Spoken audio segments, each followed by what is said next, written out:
Hold on, wait. We got to do it properly. Come. We didn't spin. This right here. We didn't spin. Okay. Wait. We start. Hold on. No. Hold on. A pleasant good morning from the El Comido Willett Park. We're about to see the 5th round encounter between the Jamaica Under-19 and the United States 2 team. This is the West Indies Rising Stars Under-19 Championship, which is being played right here in St. Kitts and Nevis. So this 5th round encounter is off to a delayed start due to some early morning showers. But we have the 2 captains and the match referees here. So we're about to see the toss being spun. The Jamaica captain has the coin and he will toss.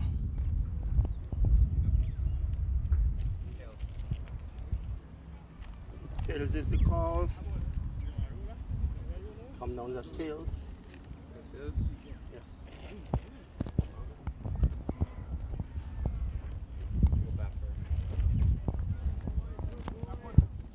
So the toss has been spun. The USA team would have won the toss and they have decided to bat. Why you have decided to bat? We saw the pitch, not much grass on it, so we think it might break a little in the second innings. And from the last game we played, it was very flat. We only played 1 innings, but it was very nice to bat on, so we want to put some runs on the board and put some pressure on the other team. Any changes to your team from the last game? Yes, we actually made 3 changes. We have brought Muzamil, our fast bowler, into the squad. Our 2 left-arm spinners, Rayan and Sean, and the 3 that will be sitting out today is Shoria, Adit, and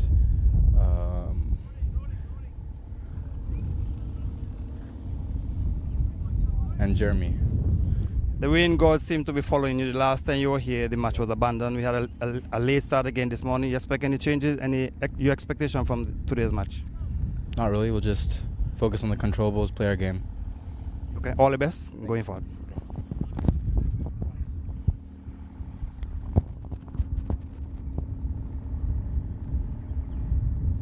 So we have the Jamaica captain. You would have lost the toss. If you would have won the toss, what would have been your decision? Well, good morning. If we had won the toss, we would have elected to bat as well. Any changes to your last team? Yeah. Tamari Redwood out and DeMarcus Scott out. Odin Bins in. And yeah, just know the 2 players are out. All right, so you have played 4 matches. You have won just 1. What are your expectations from today's game?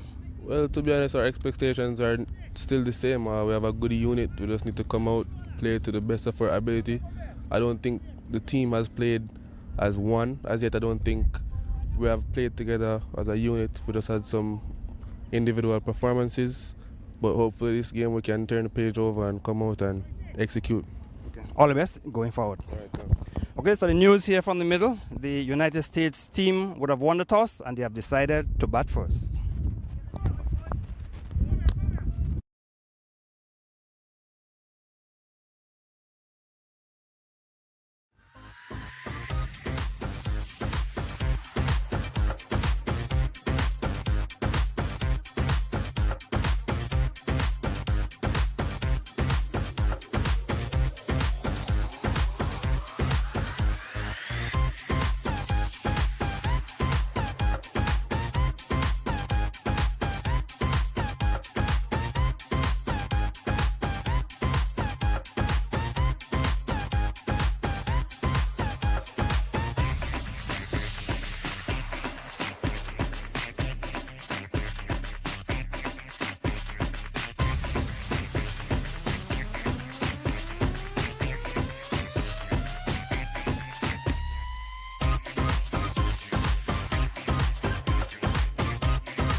A pleasant good morning from the El Comido Village Park. We're about to see the fifth round encounter between the Jamaica under-19 and the United States 2 team. This is the West Indies Rising Stars under-19 Championship, which is being played right here in St. Kitts and Nevis.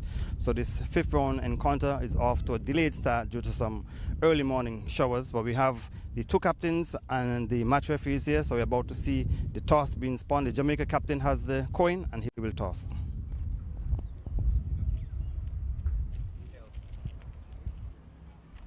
Tails is the call. Come down the tails. Yes.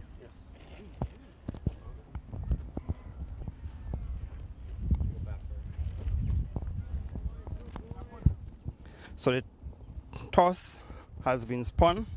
The USA team would have won the toss and they have decided to bat. Why you have decided to bat? We saw the pitch, not much grass on it, so we think it might break a little in the second innings. And from the last game we played, it was very flat. We only played one innings, but it was very nice to bat on, so we want to put some runs on the board and put some pressure on the other team. Any changes to your team from the last game? Yes, we actually made 3 changes. We have brought Muzamil, our fast bowler, into the squad. Our 2 left-arm spinners, Rayan and Sean, and the 3 that will be sitting out today is Shoria, Adit, and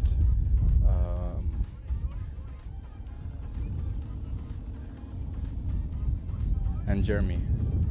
The rain gods seem to be following you. The last time you were here, the match was abandoned. We had a late start again this morning. You expect any changes? Your expectation from today's match? Not really. We'll just focus on the controllables, play our game.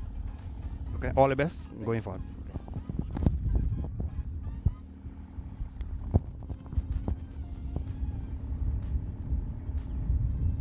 So we have the Jamaica captain. You would have lost the toss. If you would have won the toss, what would have been your decision? Well, good morning. If we had won the toss, we'd have elected to bat as well. Any changes to your last team? Yeah, Tamari Redwood out and DeMarcus Scott out. Odean Bins in, and yeah, just know the 2 players are out. All right, so you have played 4 matches, you have won just 1. What are your expectations from today's game? Well, to be honest, our expectations are still the same. We have a good unit. We just need to come out, play to the best of our ability. I don't think the team has played as one as yet. I don't think we have played together as a unit. We just had some individual performances. But hopefully this game we can turn the page over and come out and execute. Okay. All the best going forward. All right, okay, so the news. Good morning from the El Comido Village Park. We are about to see the start of this third round, or the fifth round encounter between the Jamaica under-19s and the USA 2. We are off to a delayed start. We have some early morning showers, so the match has been reduced to 47 overs. The 2 umpires are making their way into the middle. I think it's umpire Sandy and umpire Tate.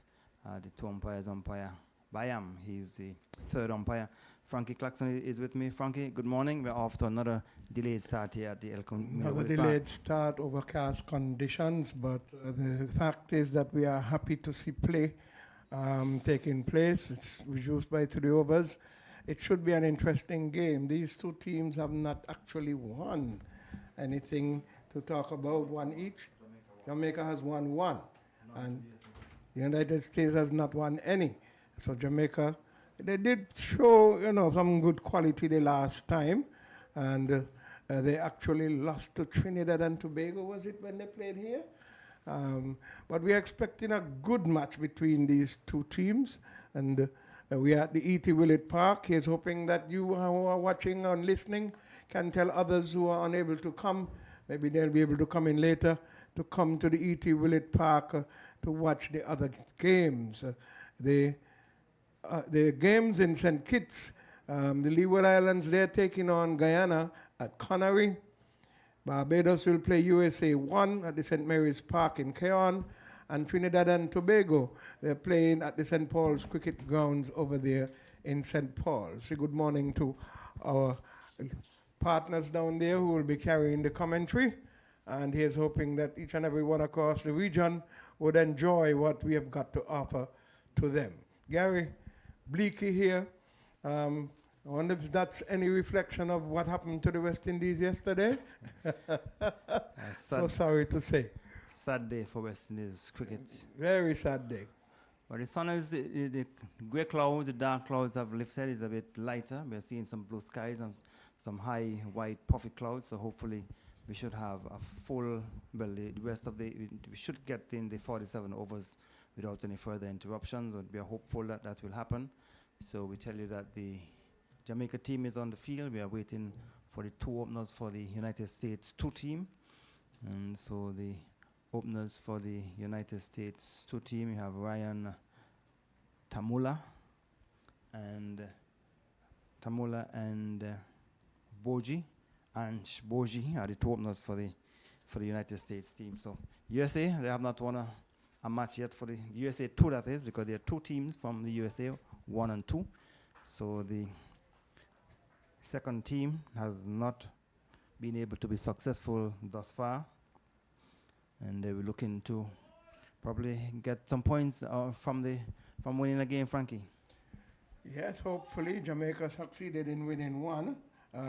They lost to, I think it was Trinidad when they were here, and they didn't do too badly, but the USA 2 has been here, showed some signs of determination, and 1 or 2 spotted talented ones.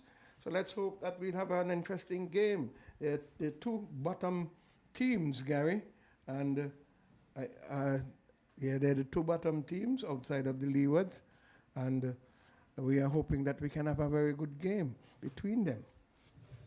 So it's going to be Deshaun James who will be opening the attack for Jamaica from the commentary end, and it will be Tamula who will be Tumala who will be facing the first delivery from the commentary end. So they're starting with 2 slips. There's a third man. There is a point. There is a cover and a mid-off.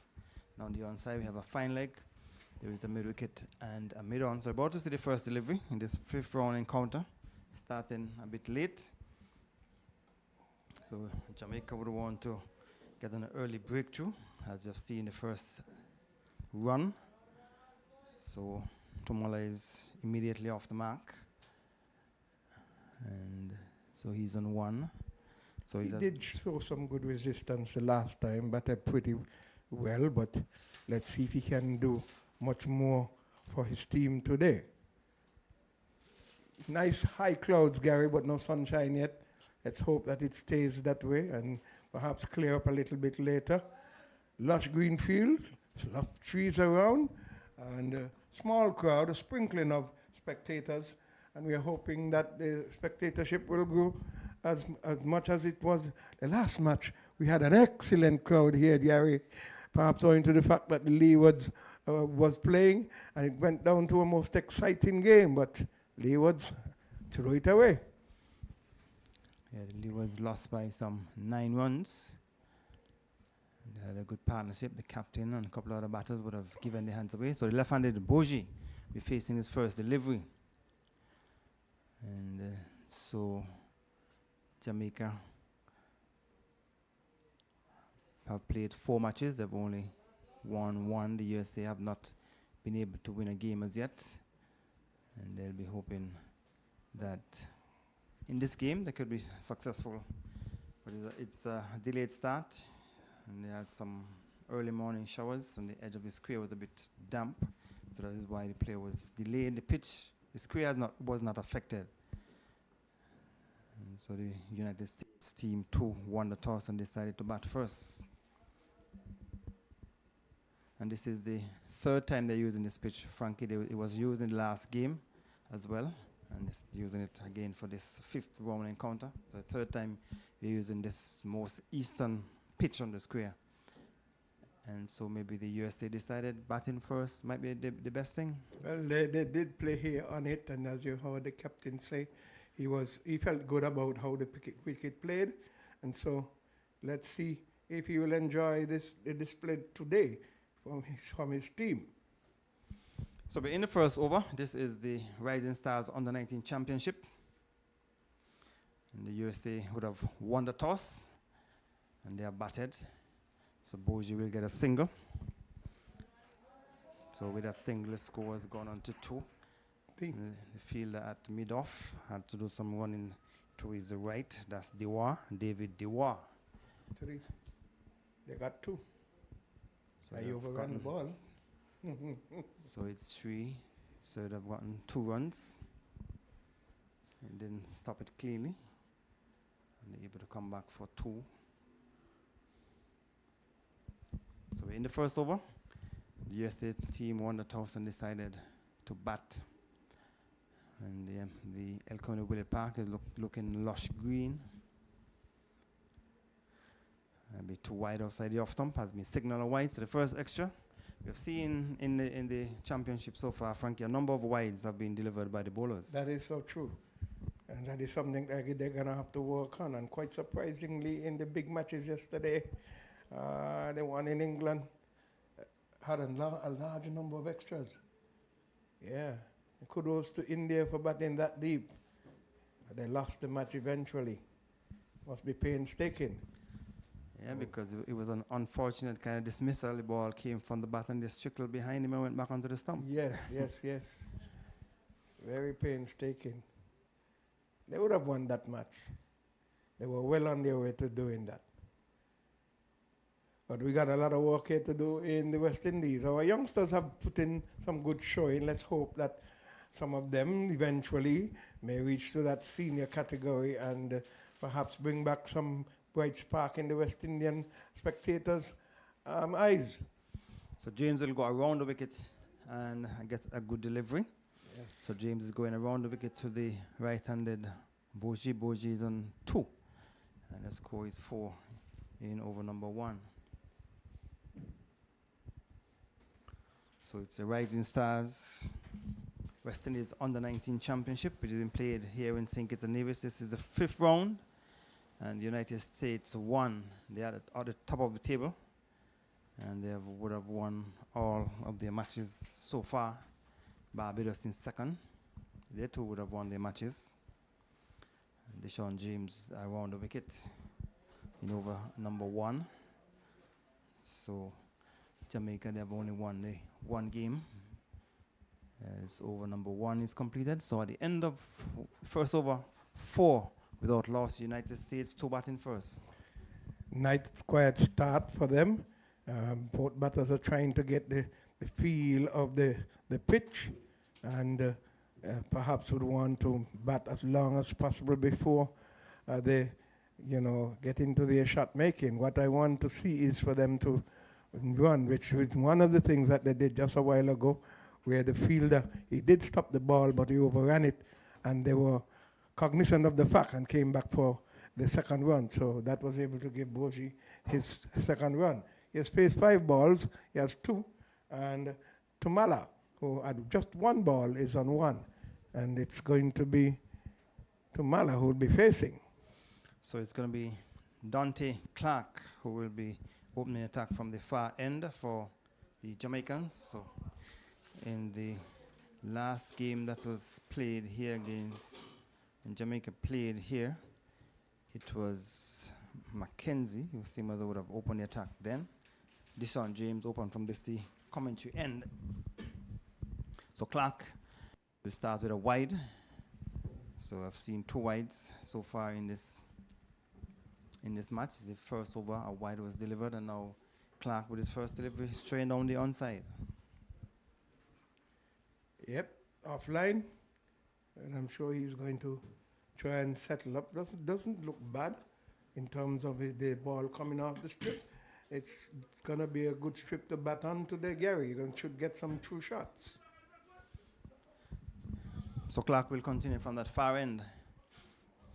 Much better line delivery. But the batsman Tumala allowed it to go outside the off. Some to the Jamaicans have started with 2 slip, and with that 2nd delivery had some movement away from the right hander. So maybe the slip fielder will come into action if you can get it a little closer to the off stump and inducing a fall shot. We saw a number of fall shots yesterday by the West Indian batters. Lot So to learn. we're in the 2nd over, and Tumula will get a single. So with a single has gone on to 5. You're seeing the technique of the West Indies batters really left wanting. A big gap always between bat and pad, and still looking to drive without even getting close to the pitch of the ball.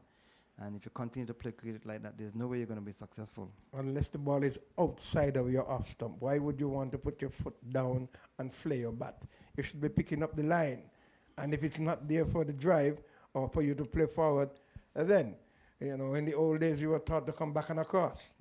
These days, these guys push the foot down and brings the back foot after. And sometimes the back foot doesn't even move. Push the foot down and you That is so true. still try to You play. know, and there's this yawning gap between bat and pad. And you could see that exemplary when was bowled comprehensively by the man himself there for the Australian team. So Clark will deliver a second wide in this over, so not starting well. I'm sure the captain would have hoped that he would have bowled a good line and length on the off stump, but 2 wides have been delivered. So a shocking defeat for West Indies. 27, the lowest score as a West Indian team, and the second lowest in 70 years, Frankie. The last, New Zealand, 26. 1955. Yes, sir. So 70 years ago, and now West Indies setting that record for, well, at least for the West Indies lowest total. So they certainly would have to work to the new captain will be under pressure, because coming in as a new captain and setting that kind of record, Frankie? Getting a clean sweep. And the newly appointed coach getting a clean sweep, which is something I was not for, but they have given it to him. So let's see how long he will hold on to that. Some of the Australian guys had some flaws too. A lovely delivery by Al-Zahari, bowling one of them beautifully. So Clark is going around the wicket to the left-hander. And we get a single as they push it down to the offside. So another single to the left-handed Boji. So he has gone on to 3. And the score is 8 in over number 2. As the United States team would have won the toss. United States 2 won the toss and decided to bat. 4 balls into the second over. They're shaping up nicely, trying to push the balls into the gaps, which is good, and running, which is nice. So he goes back over the wicket for the right-handed Tumula, and he's playing it square of the wicket, should get 2. As the fielder had some money to do across to his right from third man, 2 wide, and he got it down towards the wide third man for 2. 10 without loss. So the other matches in this round, 5th round encounter, Barbados coming up against United States 1, so that's technically the top of the table clash in a sense, 1 and 2. Both teams would have won their 4 matches, so at the end of this round, you will know who would have won all of their matches, unless this game is affected by rain. So Clark will continue from that far end, and is driving for 4. It was 2 wide, and he played it over the cover point area and down towards the boundary for 4. The first 4 of the innings for the United States 2. So with that 4 runs at the end, over number 2, 14 without loss. 14 without loss. A nice shot to end the over. Just musing his foot straight down and then playing across into the offside, just playing the vertical shot. And that yielded it 4 runs because it was wide of the cover fielder, and it was a good shot. So with Tumala on 8 and Boji on 3, the United States 2, they're off to a decent start after 2 overs. Gary 14 without loss. So it's scoring at 7 runs per over. So Barbados coming up against United States 1, that is the top of the table clash. You have Guyana versus the Leewards. That game is being played at the... Connery. No, I think we have some... Okay, we'll get that sorted out for you. That's been played. And then Jamaica playing here, and so it's Deshaun James will be bowling his second over from the media center or the commentary end. Against Guyana. St. Mary's Park is where the 2 top teams are playing, Barbados and USA, and Trinidad and Tobago, they're playing in St. Paul's. So we're in at the start of over number 3.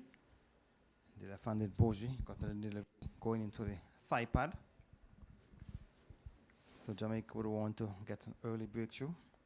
So United States, one team has done well. They have won all the matches. And I think one of their batters would have scored a century as well. So I think last year only one century was scored in the championship. And so we're hoping to see some more centuries being made. And James misses his run. So in terms of the point standings and the run scorers, we will get you some information on that in just a minute. In terms of the batting,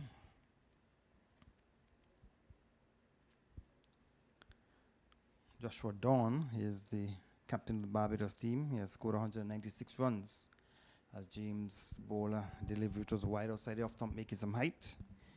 And he has an average of 63. I like the look of him. Nice stroke player. Looks elegant. And Zachary Carter, he's in second spot. He has 186 runs, averaging 46.5. And then you have the United States, Sahash Shwethan. He has scored 177, has an average of 59. So in over number 3, it is Deshaun James bowling his second over from the commentary end. And it's bowling around the wicket to the right-handed. No ball has been signaled by the umpire. So we have the first free hit of this match. Another extra has been added to the total. Another extra. The left-hander does not look bad. Boji. And it's 15 without loss. We're in the third over. And we've seen one or two good players thus far that came to the E.T. Willett Park, Gary, and we hope that we will get to see the United States won when they come here. They seem team to have a very good team. Yes, and they have won all their matches. I think they would have won this competition before under the shortstop of Shanda Paul.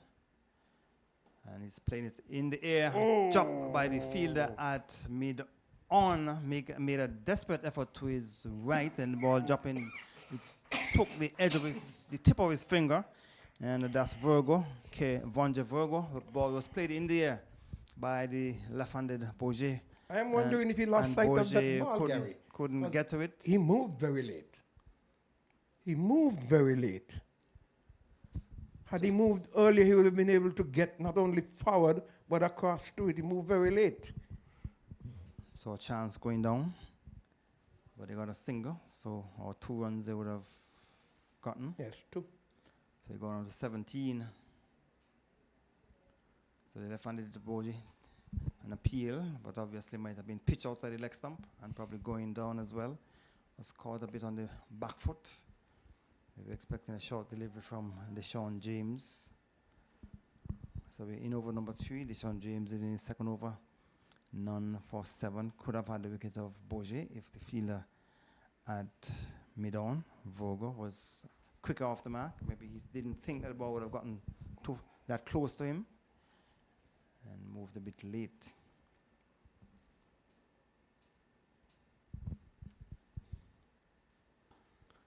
So we're off to a delayed start because of some early morning showers. So the game has been reduced to 47. When we had the game between the USA 2 and the Windies, that game was abandoned. And then there was another game, the last game also was affected. The overs were reduced to 45 overs. And this one has been reduced to 47 after play starting at 11 o'clock. And so Bourget is on 5, gets the delivery right on the stumps. So over number 3 has been completed, 17 without loss, United States 2. You're listening and watching West Indies Rising Star on the 19 cricket competition, USA 2 here versus the Jamaican team at the end of the third over, 17 without loss. Quiet start. The second over yielded some 10 runs. And now we had 4, we had 10, and they had 7, so 3. So it's a good way for Jamaica to keep them. The second over, got a boundary in it, and a couple of twos. But other than that, it's even Stevens thus far. So Clark will continue from the far end. So they're just the one slip. There's a slip, a gully, point, cover, and a mid-off. We're at the start of over number 4. Deshaun or Clark is bowling from that far end. Dante Clark just played some 2 matches so far for Jamaica. They're currently going at 5.37 runs per over. So United States would have won the toss, and so they left out Jamaica. Would have left out Scott, a good shot. They should get at least 2 runs. As Tumola came onto the front foot, thinking about the third. So we're playing on the most easterly pitch. So the boundary on the offside for the left-hander will be a bit longer. So we saw in the last game a number of opportunities for 2 runs. This time they got 2. So with those 2 runs, the total has gone on to for both batters, to 90. The left-hander at the southern end and the right-hander at this northern end. It would be the boundary would be the longest boundary. So because of the pitch being the most easterly of the strips. So we have 2 umpires, Sandy and Tate. Sandy is presiding at the commentary end, and Tate is doing at the far end. So another single to the total takes it on to 20 in over number 4. So Kashif Sandy is from Trinidad and Tobago, and Kareem Tate, he is from Barbados, an umpire. Bayam, he is the 3rd umpire. So Sandy is doing duties at the commentary end, and Tate is doing duties at the far end. So Clark will go around the wicket to the left-handed Boje. Boje is on 5 years face on 14 deliveries. We have seen some 2 runs coming so far in this over. So Clark looking for the Yorker. And the batsman got it down towards the fielder on the onside, down at square leg. That's Revon Morgan at square leg. So in over number 4, the United States team 2 would have won the toss and decided to bat.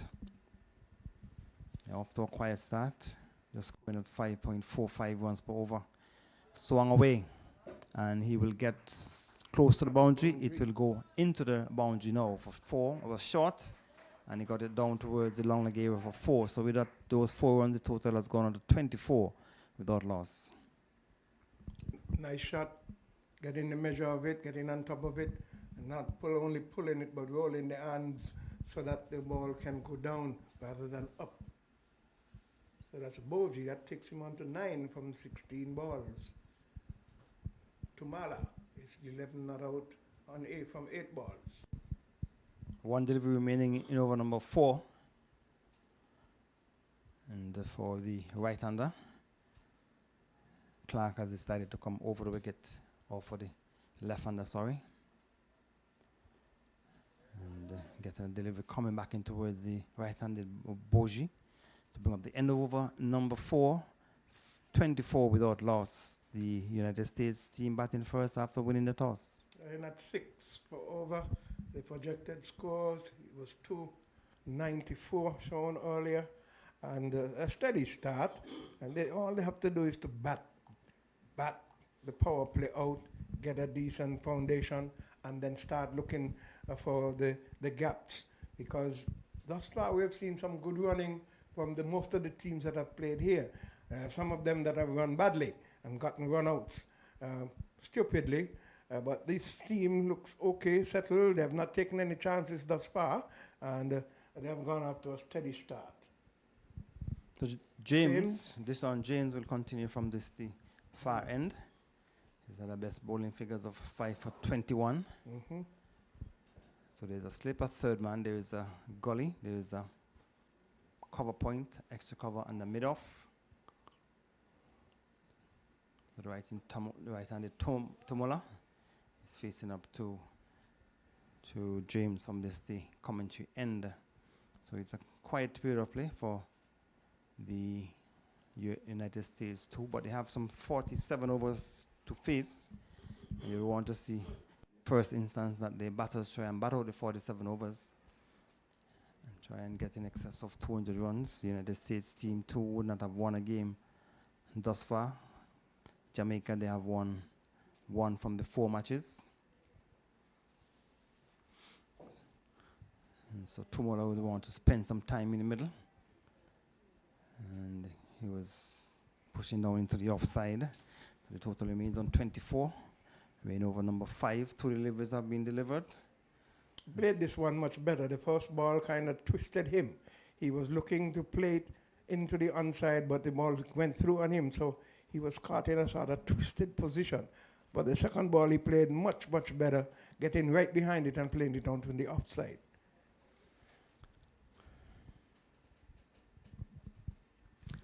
So James will continue the ball to Tumola, and he's dropped at slip.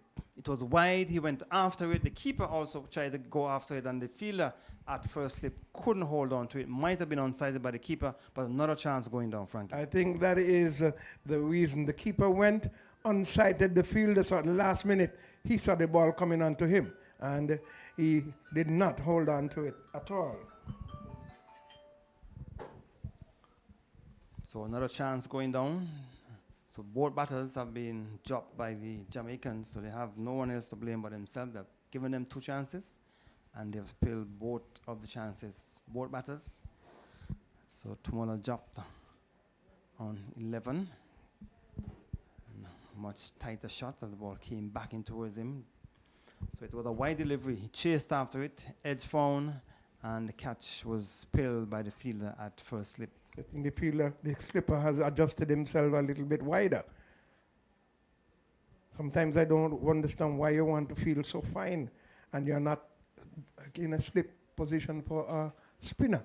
Faster bowler, you give yourself room. By taking a couple of steps, you can see the ball coming. So James will continue, so he will have to try again to see if he can break this partnership. And so far, the partnership has yielded 25 runs with a single, which is pushed down into the offside. And so 1 delivery remaining in over number 5. And James has yielded just some 8 runs from his 2.5 overs. Should have had the wicket of Tumala. Left-handed Boji and Boji facing the final delivery of over number 5. And they'll be going into bowl to Boji. So there's a slip, there's a third man, there's a point, cover, extra cover. So final delivery of over number 5. Be too wide, so over number 5 is completed. At the end of it, you're listening to West Indies Rising Stars Under-19 Championship from the El Comido Willett Park. The latest score here after 5 overs, 25 without loss. After some comments from you, Frankie, we'll be hearing the voice of Sterling Marshall. And quiet start. They have pulled them back. 4 from the first over, 10 from the second over, 7 from the third over. We had 7 from the fourth over and 1 run from the fifth over. So 25 without loss, going at a rate of 5. You would want to see this batting team bat their power play overs and try to see if they can capitalize upon it some more. I've got 9 overs is going to be, Gary, or the same 10 for the power play because we've reduced to 47. Okay.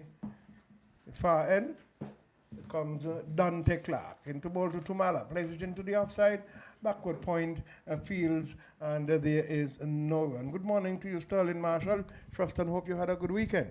Yes, Frankie. Good morning to the entire listening public and those who are viewing here.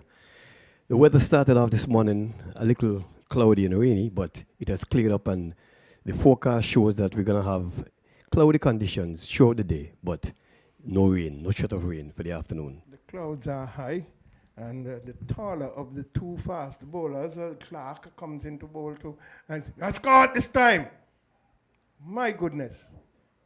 It's caught this time, staying and flashing there. Was Tumala, and not a good shot at all. And he comes back dejectedly. He's gone caught at the wicket for 12. Well, I think the ball was pitched up. It was there for the drive, but the ball bounced a little higher on him at the last minute. The ball was pitched on a good length, and I could see the reason why he attempted to play the shot. He played because we're in the power play, only two fielders are outside, and he thought he would have struck that ball directly over the bowler's head to either long off or long on, which fielders were inside the circle, and it bounced appreciably. And in the end, he just caught an edge and went straight to the keeper. No foot movement, Sterling, no foot movement. So you would be caught off guard with a ball on a good length, even rising. Had he gotten some foot movement into it, he might have been able to play it over the infield, would have caught maybe the outer portion of the bat. But it took, the edge came straight through to the keeper, who gleefully took it. So they've lost their first wicket at 25, USA 2. Frankie, I beg to disagree with you. Even if he had moved any distance to his right, the ball bounced. Listen carefully. The ball bounced at the last minute. The ball was there for the drive, and his eyes opened up because he was a fast bowler, and there was some deviation of the pitch. So even if he had moved a little bit to the ball, he may not have gotten forward. Yes, forward, not to the right. Or you wanted it to move forward. Yes. Okay, well, if he had moved forward, chances are he would have gotten he would have gotten a little bit more bat on it. Thank you. And chances are, as you said, he might have gone over the infield. But he stayed there because the ball was pitched on about the off stump, but he moved a little bit just as it pitched on the wicket. So I can't fault him for wanting to go over the infield. As you can see, the fields remain the same. The two bowlers are on a short mid on and short long on. Dante Clark comes from the southern end, brings Long the off, batter sorry. forward, and is beaten comprehensively. Number 7, that would be Patel. Oh, they've changed the batting order. So it would be Abdul Ramizai. Abdul Ramizai is here at number 5, number 7 in the batting order. Okay. That's the number on the shirt. Yes. We've seen that displayed into the offside. They have gone for 1, they're coming back for 2. And so he's off the mark. So on the short, yeah, okay. So Zai is off the mark, and the score moves on to 27 for 1.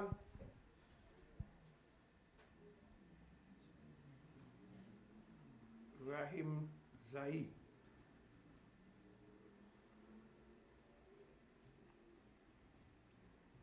So Clark, who has picked up the wicket of Tumala, comes into us from the southern end. Into bowl to the batter. Zahir comes forward again, opens the face of the bat this time. Backward point comes across very sharply and picks it up, and there is no run. There's a bit of movement off the pitch, Frankie. I want to congratulate the Nevis groundsmen for preparing once again a very beautiful pitch. We have not seen any awkward bunks so far. If you bend your back, you're definitely going to get some bounce off the wicket. So whatever you put in, you're going to get out of it. The pitch is good. In comes Clark from the southern end, passes the umpire, and brings him forward and finds short extra cover this time. And there is no run. It's the end of the 6th over. The USA team, they are 27 for 1 at the end of the 6th. The projected score is 212 now from the allotted 47 overs. The current run rate is 4.5. I am yet to see the fielding team do anything that is out of the ordinary. They have their field placed perfect. The bowlers are bowling to their field, and I want to congratulate the fielding team. It's a good steady start, quiet in the eventuality at 4 point. Let us see what the bowler will do this time. Going in from us, he is James. He has not picked up a wicket, but has been rather economical. From his 3 overs, he yielded 8 runs. Going into bowl to the left-handed boy, and Boje allows it to go through to the keeper. He got away with a very close call. He was sitting higher than yes, higher, yes. Which is the tallest of the bowlers. This one at the southern end, in James, or Clark from the other end? Clark from the other end seemed to be a couple of inches taller. Okay. But he's bowling quite steady. It's been economical. 3.1 thus far, only 8 runs off of his bowling. Into bowl to Bourget, and Bourget's been cramped there. Nice flat delivery. Had short of a good length, amping him up. He's on the back foot. And half-hearted appeal. And there is no run, no victim. The ball was pitched on about the leg stump and going further toward the leg side. With another 3 feet to go, the batsman from the monitor here seemed to be batting just on the crease. That would have missed the stumps. James, number 19 on his back, runs away from us. Into bowl to the left-handed Bourget. Straight back. Lovely shot indeed. Timed beautifully. It came on the side where the bowler was going through his follow-through. Had no chance at all to stop it. And it brings another 4 to the score. Goes on to 31. It is for 1 in the 7th over. Nice shot. That was a beautiful shot. It was pure timing. He didn't put any extra effort into it. He just came forward, lean on it, and pushed it back past the bowler. Beautiful shot. So first boundary off of James. In his 4th over, runs away from us. Passes umpire Sandy. Delivers up to the batsman flashing and missing, going through to the keeper. Much better delivery, moved it away. 4th stump line, the batsman just standing and flashing. Needed to get closer to that. So yeah. Good delivery there from James. This time I'm going to agree with you. The batsman just stood his ground and flashed at the ball. And had he moved across, he would have gotten to the pitch of the ball and would have been able to strike it through the offside easily. James runs away from us into bowl to Bourget. He's up on the back, driving it into the offside. This time he came across and it's going away to the boundary. Will they get there? Nice pullback, and they've gone for 2, or is it 3? We'll wait and see. A nice running though. They got 3 runs. So good running indeed. And the score moves on to 34 for 1, with 1 ball to go in the 7th over. I got to commend the fielders. They never gave up the chase. They followed that ball a few inches to the rope, and one picked it up, flicked it back to the other, and the relay fashion was awesome. Which is the name of the game today, in fielding as a team. Great team effort. They say 1 run, and that 1 run could be crucial in a close game, definitely. James goes away from us, into bowl to the right-handed Ramiz, and an appeal goes up, and the umpire is unmoved.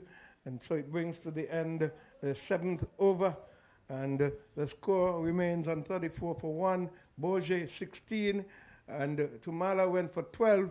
Zai is on 2. Yeah, good bowling by James. Prior to this over, he went for very little, and I think the captain is going to continue with him, despite being struck for a boundary and then the batsman getting 3 runs. He's steady. He's bowling to his field, and the delivery that was struck to the boundary just now, that was cut off. As you can see, the batsman did lean forward a little bit, got straight to the pitch of the ball, and just stroke it through the offside.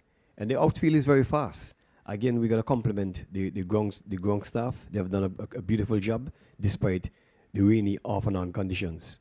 Clark in his 4th over has picked up 1 for 19. Got the wicket of Tumala when the score was 25. Tumala and caught at the wicket for 12. This one plays into the offside by Bourget, the left-handed batsman. and there is no run.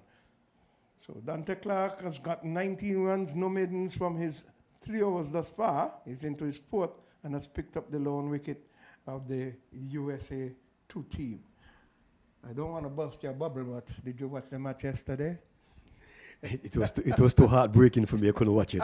I definitely couldn't watch it. It was heartbroken. I was heartbroken. Well. In comes a Clark into ball to ball, trying to pull, and it comes off this. You see Sterling, and I said, you go hard. What happens? Came off of that bat and just flew over the keeper's head straight down to the boundary for 4. Well, Matthew Hayden and those other top class opening batsmen will always tell you that if you're going to flash hard. And in this case, he flashed hard.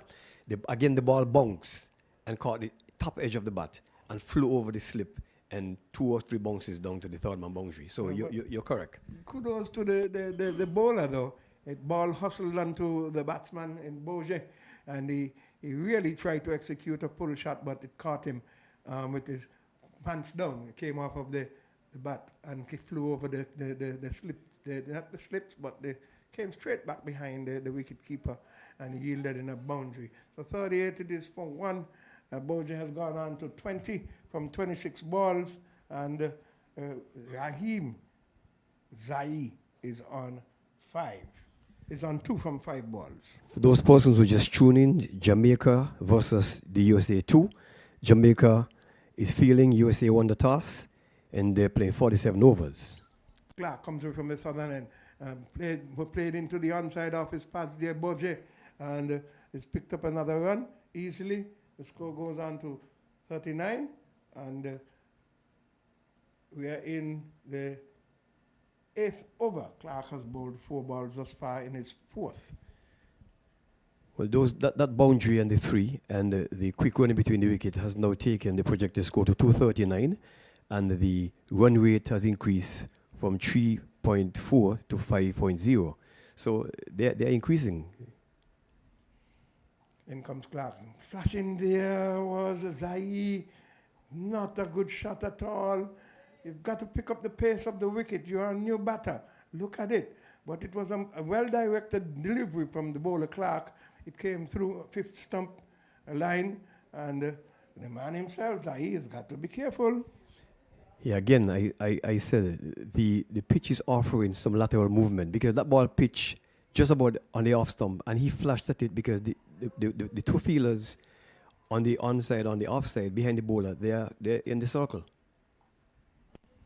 That one goes through, and there is no run. It's the end of the 8th over. 39 it is for 1. The United States 2 batting. It's going to be interesting, Frankie, when the tournament, the T20 tournament comes to St. Kitts. West Indies definitely going to try to fire back at the Australians. It starts in Jamaica. First 2 games. Yeah, but they're coming to St. Kitts. Remember, St. Kitts has a nice hard pitch and a small ground, and so everybody going to try to go after each other. Well, remember, Australia has the likes of the man himself. You know the man himself who played wounded against the team the other day and scored and made 100? Maxwell. Okay. Yeah, that's my name in local cricket, Glenn Maxwell. He and others are joining the team. So, you know, I feel sorry though for the opening batter for Australia. He really has had a miserable tour, and they're going to have to put him back to the drawing board to work with him. We have a change of bowling. Morgan replaces James. Morgan replaces James, and so he's going to be bowling from the northern end. So James, he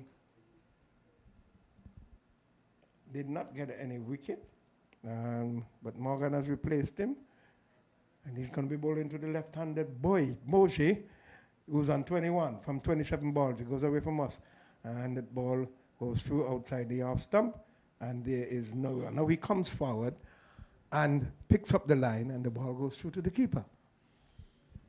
Yes, sometimes your best shot is to leave alone. Sometimes it's best to leave something alone. In our local language, some things are better off not said. And in cricket, that still works. Some balls you just have to leave them alone. Away goes Morgan from us to bowl to the left-handed Boje. It pulls into the onside and it goes down to the deep square leg boundary for 4. Easily coming inside of it and turning and just rolling his hand, goes to the boundary. Well, what I didn't see, Frankie, I don't know if these guys are so young and fit that they don't need to warm up.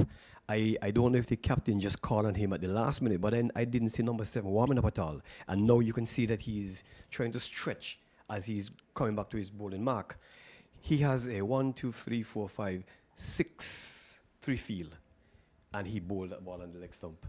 He's supposed to be bowling to the offside, which is the longer side of the field as well. Now the fielder has been placed on the boundary, which should have been in the first instance, as he plays this one into the onside again. Brings that man from that deep square around. Is it timed nicely? Yes. Another 4. This time he played it more to the deep area. That would have been to the left of the fielder. In the first instance, the fielder was forward of square. They put him at deep backward square, and he was too square for that shot. Now they're looking to put him between both spots. We're going to wait and see, because I think he should stay more in that diagonal over there towards the scoreboard. But he's coming back very square. And now they have dropped the man from on the inside here to a 45. So with the score on 47, 2 good shots there from Morgan, off the bowler of Morgan by Boje. As he goes away towards bowler to the left-hander, he gets behind it, plays it inside onto the offside, brings the man from that backward point area or square cover, and there is no run. As you said, the 2 umpires are Tate from Barbados. He's at the southern end, so he would be more at the square now. And the standing umpire right now is Sandy from Trinidad and Tobago. He is presiding at the northern end as Morgan goes away from us and allows this one to go through as he did with the first ball. Is Boje. So nice thinking. Dot delivery, 2 4s, 2 dots. I'm not so happy, Frankie, with the quick adjustment by the captain. I'll tell you what, you don't set a field for bad bowling. And so he was bowling over the wicket to the left-hander with a 6-3 field, 6 men on the offside. I guess the objective was to bowl the deliveries on about the off stump, moving further and force him to play through the offside. But instead of that, he badly aligned 2, and immediately the captain set 2 fielders on the onside, and he continued bowling on the onside. 47 it is for 1 at the end of 9.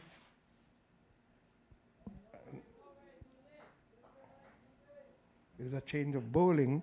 It's already the 10th over, and no, is it Shane Clark that is continuing? Yeah. Okay. They have not changed it on the screen, so we are behind with that. Clark, who has had 1 for 19, I think it was, before this. 1 for 24. He's into his 5th over. Comes away now. Passes umpire Tate into bowl to the right-hander, who stands up to his height, plays it into the offside, backward point fields, and there is no runs. A slip, backward point, square cover, short extra cover, wideish mid-off, wideish mid-on, a man forward of square, and we have got 2 players down on the boundary, left and right. Goes back to his mark, turns at the southern end, is Clark. In his 5th over, passes the umpire now into bowl to the right-handed. Abdul is flashing and missing. Is it out? Yes. What kind of shot is that? Frankie, like I keep saying, the batsmen are playing what they see, and in this case, the field is we're in the power play, and so the captain of the Jamaican team, he's using the 3rd man and the fine leg as the 2 fielders outside of the 30-yard circle. So his eyes lit up just now when he realized that Clark pitched the ball wide of the off stump, and had he made connection, There's no way that ball was going to fall in the hands of the two fielders behind the bowler, short, mid-on and mid-off. And I indicated before that the pitch is offering some lateral movement. So that ball pitched on about the off stump, but moved further away. So when he flashed at it, he picked up a very, very tiny edge. And so I don't know if I want to fault him for going after the ball, because it appeared to be a delivery that was there for the hitting. My goodness. So Clark has the 2 scalps thus far, and he is into his 5th over. He's picked up 2 for 24. The United States 2 team is in dire straits here in the 10th over. 51 it is for 2. Sterling, it should have been a much better score, but going at 5.37 and losing 2 wickets, even Stevens, as Clark comes in now into ball to the new batter, Aripali, and he allows this one to go through to the keeper, and there is no run. He's into his 5th over, and it's the 10th over for the Jamaican team, and the projected score is 248. I hope Gary can give us some updates on the other matches, where we have the Leewards. They're playing Guyana at the Connery ground. We have 1 match at St. Paul's and 1 match there in, as he comes in, that's Clark, and the one goes through, and there is no run.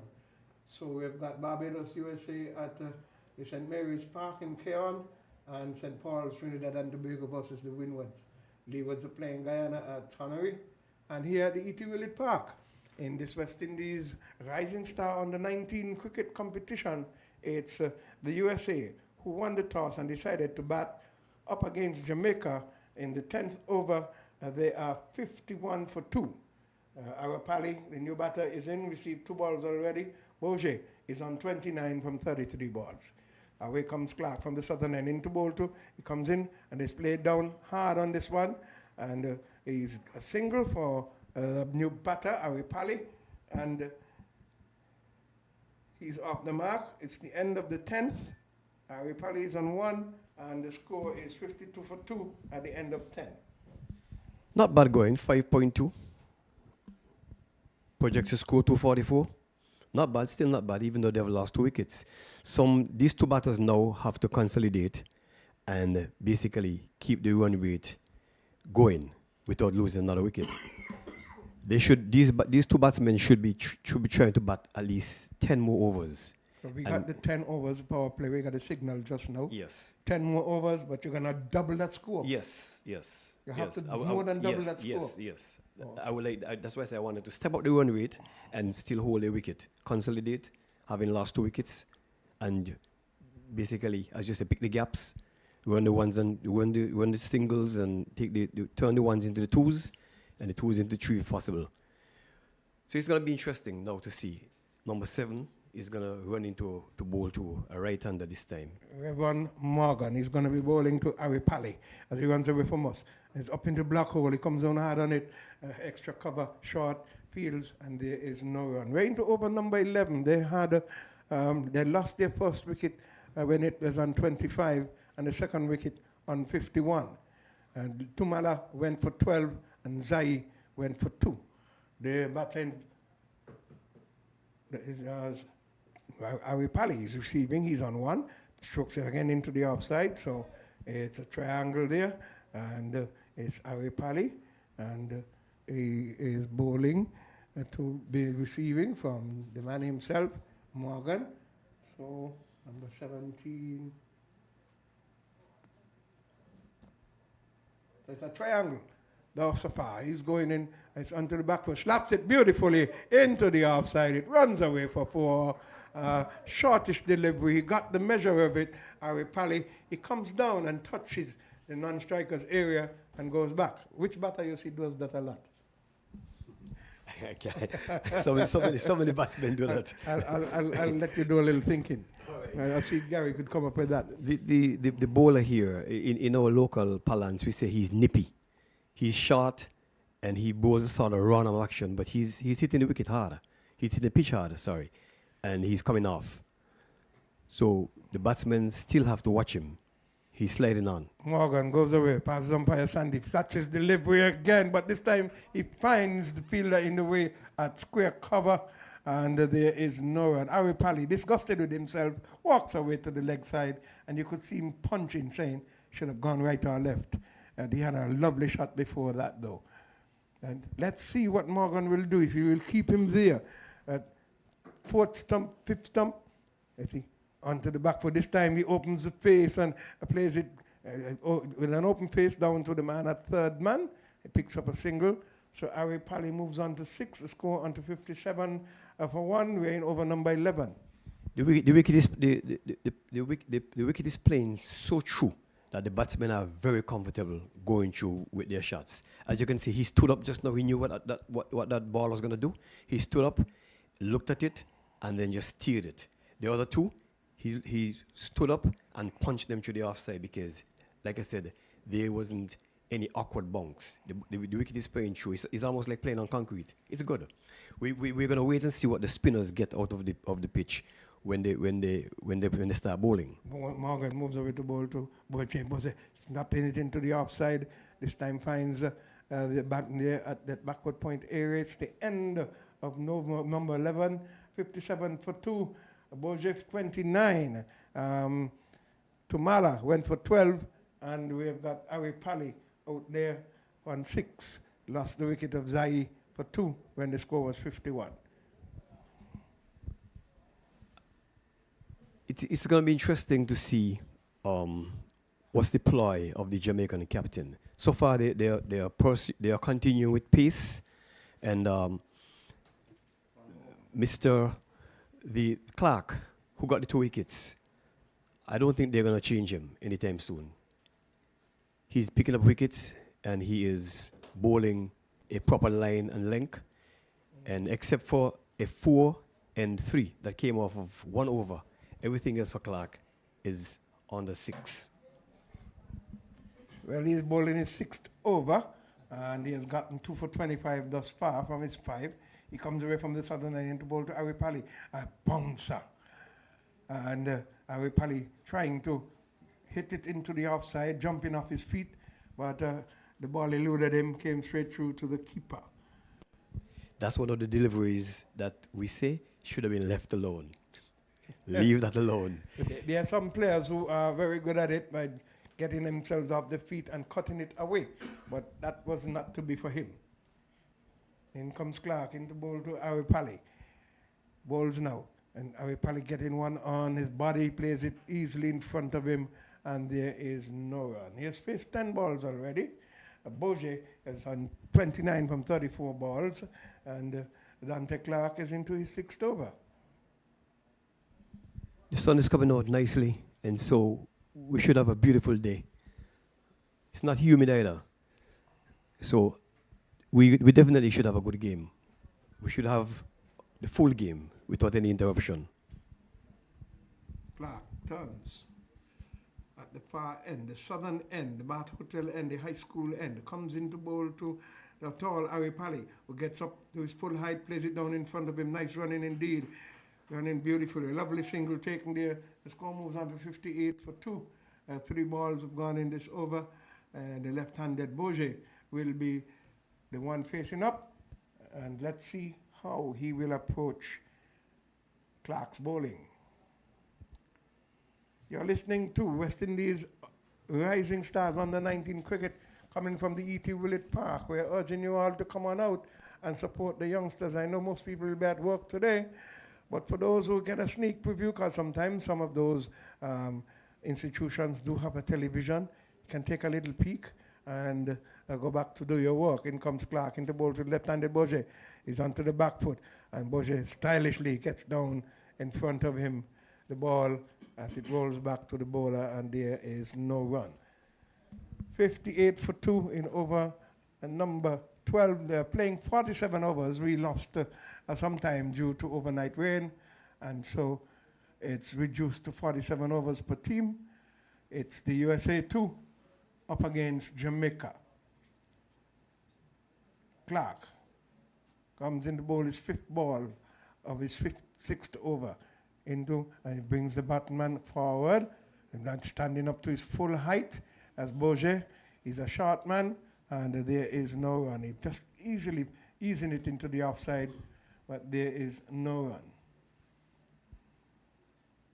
It appears, Frankie, that Clark, he's moving the ball in both directions. Because that one pitched about the center stump and moved towards the right of the batsman.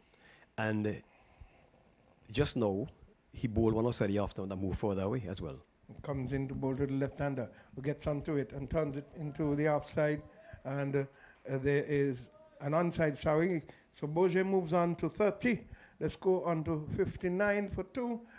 Comments from Sterling, and then we'll have Gary Pemberton. Well, Frankie, that delivery confirmed what I just said. The delivery before the last ball, pitch on the center stump and move towards the offside for the left-hander. This one pitch on about the center stump again and move towards the leg side. So Clark seems that he's either using the seam of the ball or his arm action is allowing him to move the ball in both directions. And he has a bit of pace. He's getting some bounce, and he's a good prospect for the future. We're going to see number 7 continuing to bowl from the pavilion end. His name is Revon Morgan, and he'll be bowling to the left-hander. Boji. So good morning again to listeners, or good afternoon. It's just about a couple of minutes past 12 o'clock. So the United States 2, they would have won the toss and decided to bat first, so not a single at the start of over number 13. And Ari Pali has come into strike, the left-handed Boje, who's on 31 from 38. So the United States 2 lost the first wicket on 25, then they lost the second wicket with the score on 51 in over number 10. So two bowlers are allowed to bowl 10. And I'll get back to that in a minute, as it's going to be another single as the ball goes bouncing down to third man. So Ari Pali will get a single. So we're in over number 12 and over number 13 of 47. Play started late due to some early morning showers.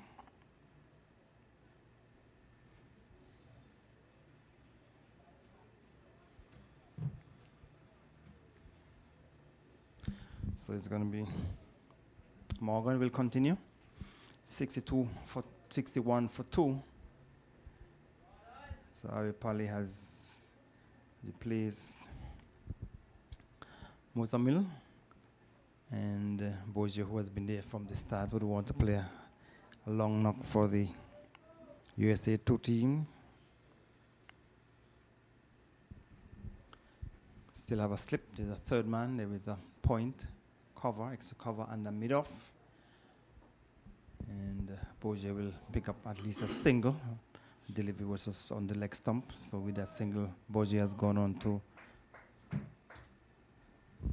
32. So this is the Rising Stars, West Indies Rising Stars under 19 cricket from the Federation of St. Kitts and Nevis. And I will tell you that the United States won, batting against Barbados. They are 149 for 1 in the 25th over. So the United States won, continue to do well. And Leewards, they are 123 for 2 against Guyana after 27 overs. So the Leewards seem to have had a good start. Trinidad and Tobago versus the Windwards, they are 52 for 6. And so here at the El Camino Willett Park, at the end of over number 13, 2 runs coming from the over 62 for 2. The United States 2 team batting first. I did say that Morgan, he's very nippy. I did say that, and he has just proven himself a while ago. He corrected his mistakes from the over before, and he bowled pretty much an on-stump line just now, and most of his deliveries were up in the block hole, Yorker lengths, and he did very well. That's why he was able to contain the batsman.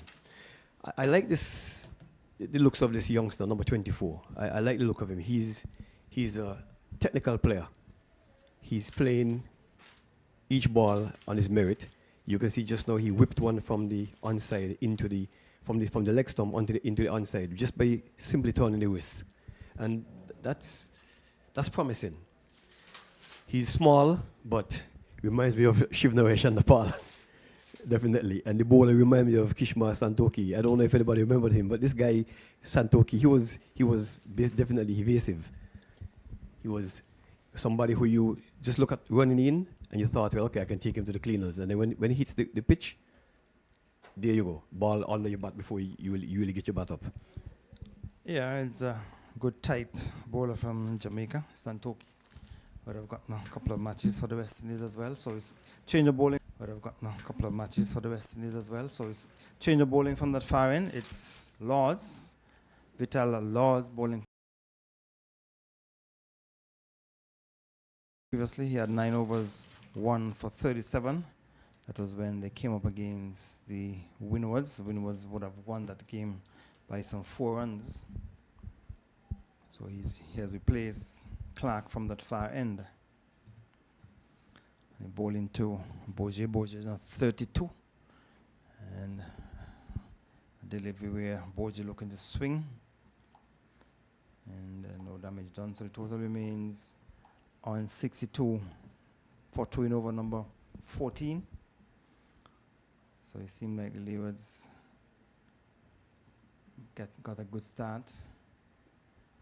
They have only won just the 1 game so far. And Trinidad and Tobago under pressure against the Windies. They are 52 for 6 in 22 in the 25th over. So the Windies will want to continue their winning ways.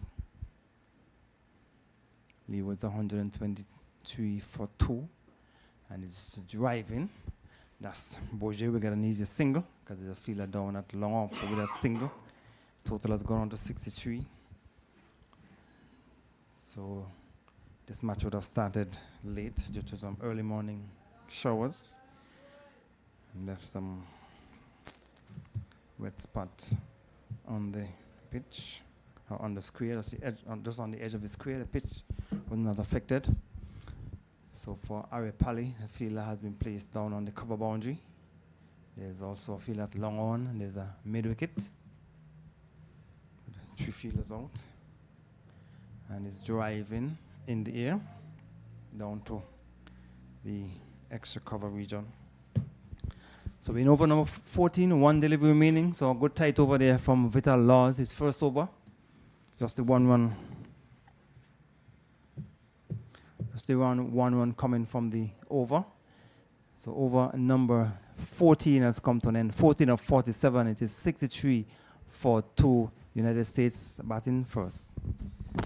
It's a seesaw here, Gary. At the 12 over, after over number 12, the projected score was 232, and the run rate at that time was 4.93. Now the projected score is 212, and the run rate, the current run rate is 4.50. So you can see what tight bowling can do. You can change the game, change the projection very easily. So another change of bowling at the commentary end. It will be Mackenzie. That's Nikolai Mackenzie coming in from the commentary end. And so we tell you that 2 bowlers can bowl 10 and 3 bowlers can bowl 9 because the play has been reduced to 47 overs. And the first power play, 10 overs, is the last power play, 9 overs. And the match is scheduled to end at 5:46. There should be 2 drinks break. First session should end at 2:08. So it's a new bowler from the commentary end, playing inside the line. That's Boje. Just looking at it spinning away outside the off stump. So Mackenzie bowling his first over from the commentary end over number 15. So Boje, the United States team, we're hoping that he can continue batting. He has been set. He has faced some 46 deliveries for his 33. And he would want to continue batting and bat as many of these overs as possible. And Mackenzie's bowling around the wicket. So first 3 deliveries have been dot deliveries. They are currently going at 4.34 runs per over. A change in the field. One of the fielders on the onside has been asked to come across to the offside. So he will go into the cover region. And then the fielder has been placed on the edge of the square at a short extra cover. So there's a point, cover, extra cover. And he's bowling around the wicket a bit too wide. And we'll get a single. There's the fielder down on the boundary. That's Bins, or in Bins down on the boundary. The batter's cross for a single. One more to the total. It's going on to 64 for 2. Currently going at 4.36 runs per over. And Boje is on 34.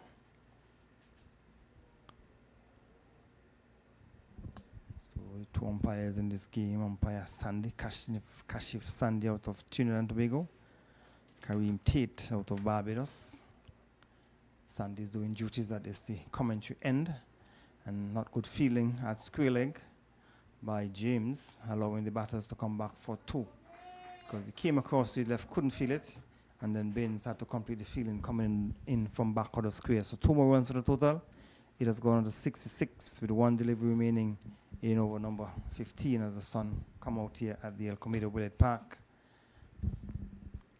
So the 3 matches, the 3 last matches that have been played here have been affected by the weather. And so a single will bring up the end of over number 15. So 4 runs coming from that over. At the end of it, you're listening to Rising Stars under 19 cricket from the El Comido Willett Park. United States batting first. They are 67 for 2 after 15. And it's a water break, Sterling. So we'll take a short break here as well and be back in a couple of minutes.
All right, so welcome back after that water break.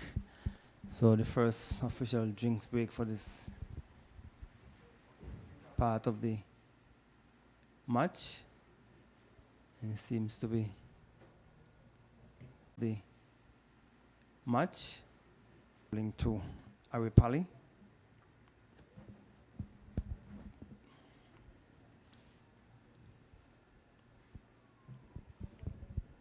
So the first delivery after the water break. And sometimes after the water break, the loss of concentration. Laws has best bowling figures of 3 for 23 from his 7 matches. Economy of 3.59, floated, full delivery. And the batsman should have done better. Played it down into the offside, down to James at mid-off of fields. And total remains on 67 for towing over number 16. Projected score 205. And Aripali is facing up to Laws, so going over the wicket. Left arm, back of the arm stuff. Aripali will get a single.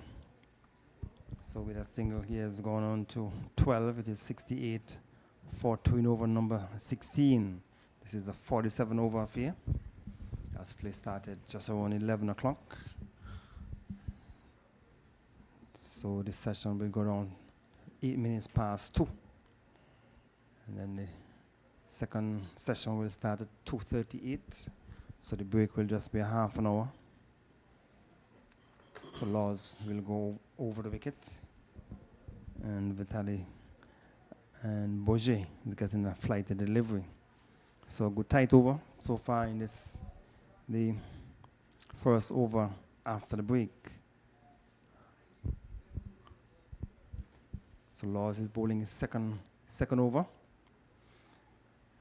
And with Boje has been there for some 49 deliveries and on 34. So we have seen just the 1 run from the 5 deliveries, 68 for 2. And he's playing into the offside, caught behind. I was looking to force it into the offside. A ball was turned and bounced. There was Boje looking to force it through back of the point. Ed found the keeper to the catch. The 3rd wicket has been dismissed. And the United States too, they are 68 for 3 after 16 overs. Gary, I feel the batsman's pain. He just signaled to the dressing room that his gloves are wet and he needs a change of gloves. And before he got the gloves, he tried to play a ball through the offside, and he's all caught. Now, while I cannot conclusively say that the bat spun in his hand, I am thinking also that if he had gotten his gloves, he might have had a better grip, because that ball was pitched on the offside, on the off stump, and he sort of gotten back into a position to punch it, and apparently that one did not turn as much as the other 2 deliveries, and he caught the edge. But he did well. He was a busy batsman while he was there. The projected score is now 200. The run rate is now 4.25. And while I'm here, I would like to congratulate the technical team, the technical staff, Mr. Sargent and his technical staff. They are doing a great job. The scorers, they're doing an excellent job. Real-time statistics, very impressive. Saying good afternoon again to all the persons who are listening in foreign, and congratulating the Nevis groundsmen for producing such a beautiful pitch and play field, and the technical staff, and the support staff, everybody. Teamwork makes it happen, Gary. Yes, definitely. So the new batter is Harry Babu, and he'll be facing up to, well, it's Aripali who's facing up to Mackenzie. The wicket went down at the last over, at the last ball of the over. So 2 more runs to Aripali, so he has gone on to 14. And Mackenzie is bowling from the set batter. Boje was just out, caught of the wicket. And so these 2 will have to try and rebuild for the USA too. Mackenzie would want to continue to pick up wickets. That one came back in towards the right-hander, kept a little bit low. So we will So it's Mackenzie bowling to Aripali, who's on 14. So we know over number 17. And Boje, who was a set batter. The United States management would have want him to stay there and bat. But the delivery was a bit too close to him, looking to cut. Made some height as well. Edge found, and the keeper did the rest. So the projector score is 199. So good tight over. Far from Mackenzie. Previous over just the 1 run, and now 2 runs coming from the 4 deliveries that have been delivered by Mackenzie, who is in his second over. None for 6. And this time, Aripali will get a single. Down to long on. So with a single, total has gone on to 71. 1 delivery remaining over number 16.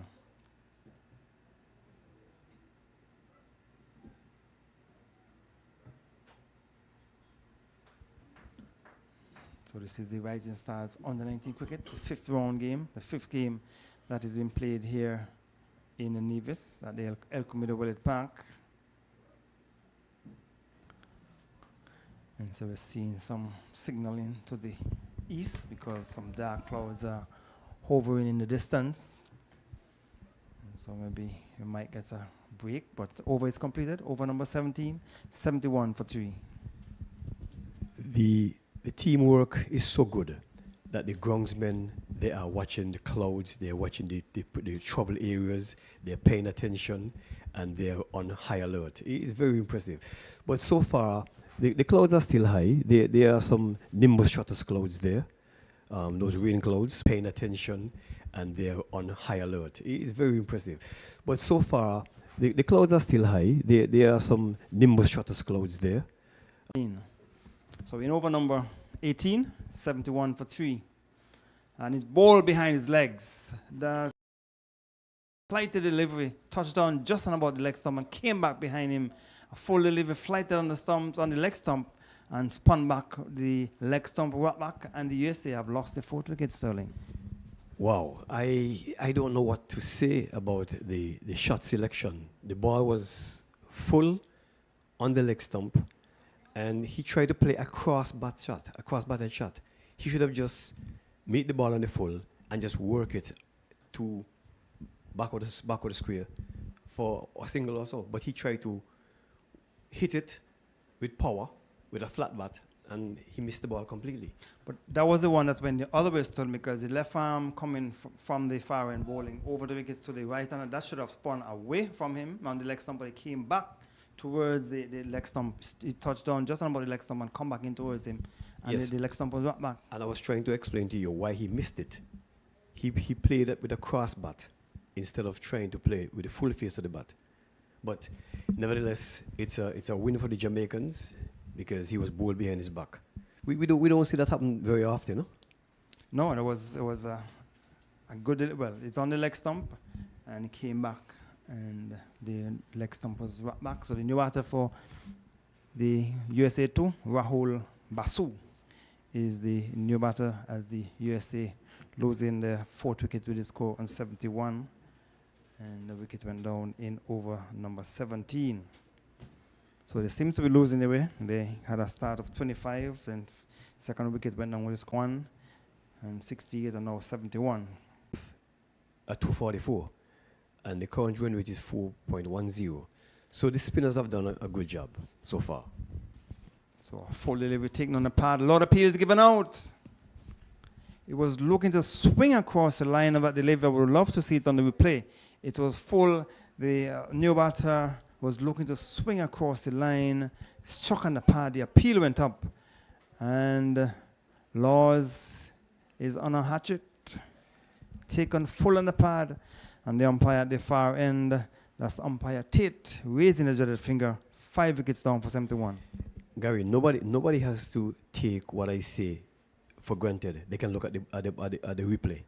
That batter got a similar delivery to the one who was out before. This time he was pitched on the center stump, and he tried to swing across it and didn't make contact, was struck in front and adjudged LBW by the standing umpire.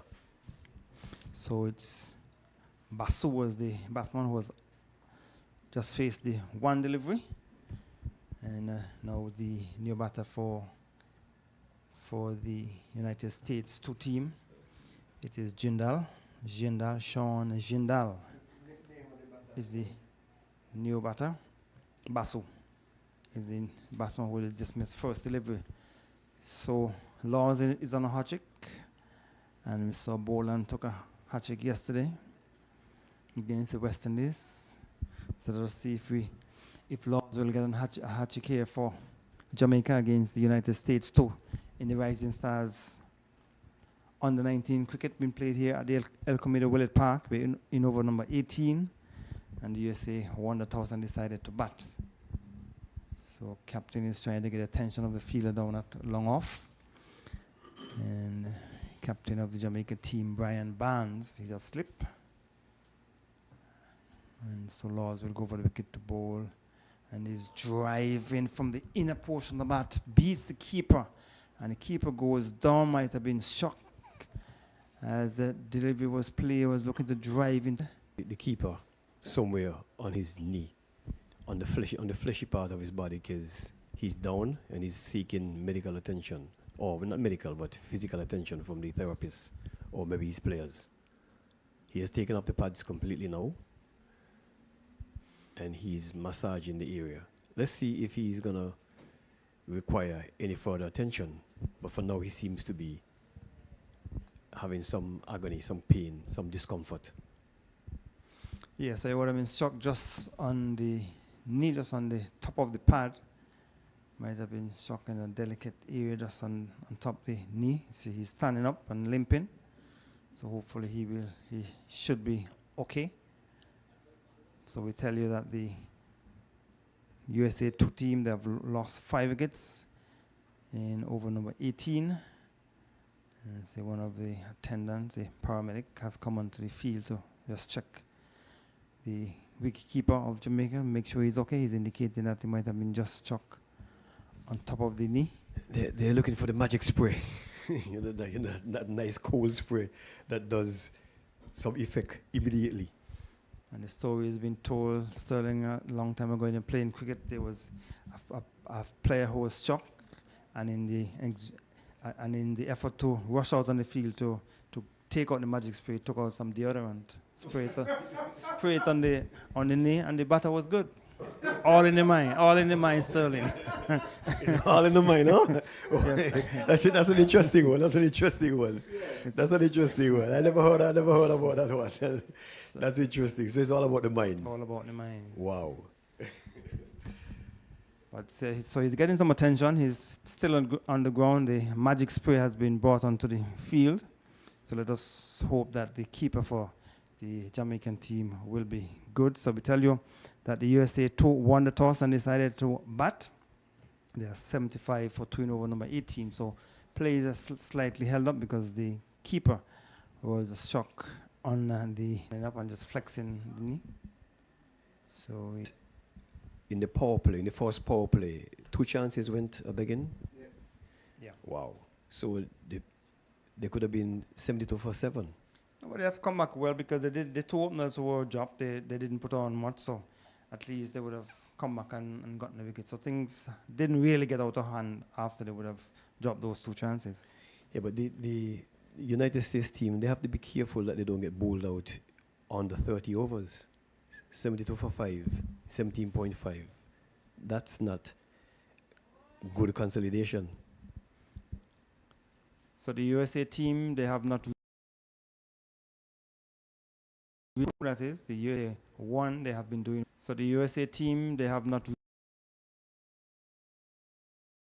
Well, the USA 2 9 for 7 from the 50 overs, and then against the Leewards, they made 141.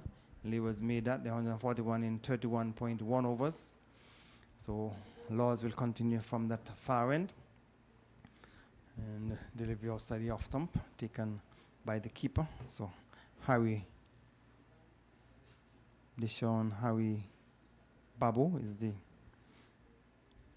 batter facing up to Laws, was picked up 3 for 2, bowling from that far end. So you got 2 wickets in this over. So over is completed. Over number 18, 72 for 5. The United States team, the coach, management, and the captain, they definitely will have to plan the rest of this innings carefully. I can see that the spin bowlers for the Jamaicans, they are causing some bother. But at this point in time, they don't need to try to hit boundaries. They just need to stay in the wicket, like as I said, consolidate, pick up the ones and twos, and try to bat out the overs. Because if they were to bat out the overs, the projected score is 188 at going at this run rate. So Jamaica would want to prevent them from getting up to 188 as Mackenzie continue around the wicket. 88 as Mackenzie continue around the wicket. Bowling to the left-handed Jindal. Jindal is off the mark.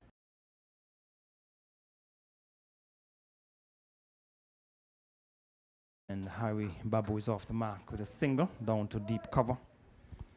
One more to the total, takes it on to 74 in over number 19. Mackenzie is in his third over, none for 9. So the United States playing the 5th game would be looking to win the first game. Jamaica would want to prevent that. They've only won one game, that's Jamaica. And Jindal is on 1. He just pushed the delivery back on the offside of the pitch. His current run rate 3.96.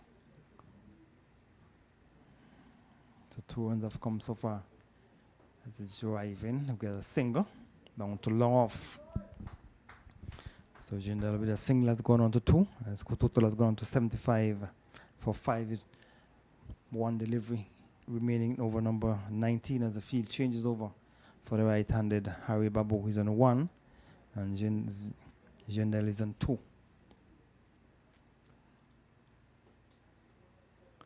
And so a dot delivery to bring up the end of over number 19. Latest score here at the El Comido Willet Park after 19 overs. USA 2, they are 75 for 5. As Sterling makes his exit, and Frankie Claxton will come into the commentary position. So projected score based on the current run rate of 3.95, we're getting up based on the current run rate of 3.95, we're getting up to 186. And so the sun has come back out here. It's shining brightly, so the threat of rain would want to continue to pick up wickets for the Jamaicans. So he's bowling over the wicket, and we get a single. Comes down to a third man. So a single. The batter was pushing. That's Jindal. Came from the outer portion. One more to the total. Takes it on to 76 in over number 20. Yeah, over number 20, and they have dropped back. It's 3.90. They need to up that run rate. Laws.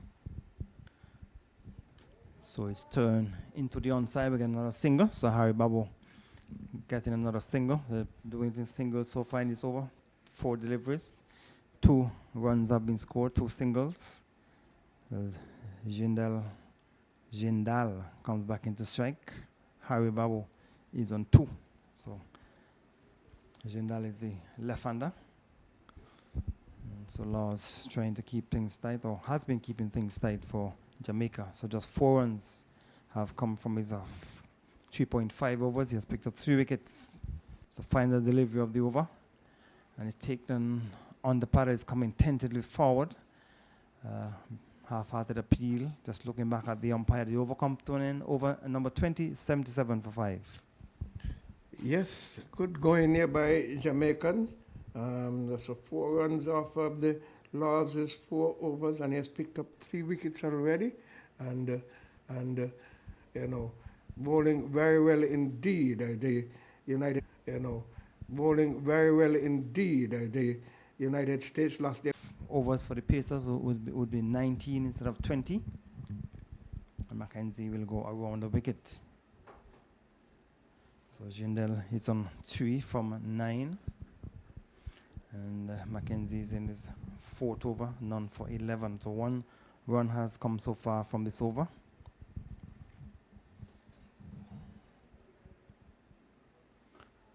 And Jindal will pick up a single down to long off. Fielder down at long off is David Dewar. And 1 more to the total, takes it on to 79 for 5. So we'll go over the wicket to the right-handed Harry Babu. And delivery which came from the pad. And the keeper was thinking it might have gone back onto his stumps. Total remains on 79 for 5. 1 delivery remaining in over number 20. Projected score is 178. And a wide has been signaled by umpire at this end. Umpire Sandy. So with that wide, the total has gone on to 80 for 5 with 1 delivery remaining in over number 21. And the batsman is driving beautifully to the offside. He will get 4 runs. A good shot. That delivery was floated up on the off stump. But when he realized that he had a chance, it was a little too late. He hustled, but the ball had already sped away from him. So 84 for 5, the USA 2, and this West Indies uprising under 19 competition. He had the 80 Willett Park. Gary, this is going to be hard going for them. I give them 160 at the rate they're going at.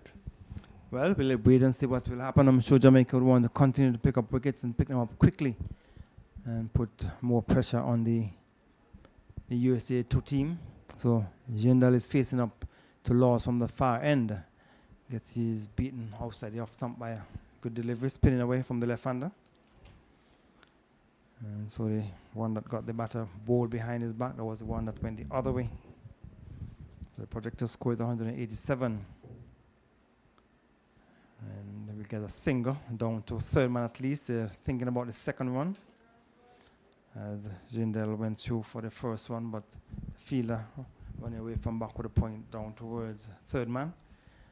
And that's the opening bowler, Deshaun James. So 1 more to the total, takes it on to 85 for 5 in over number 22.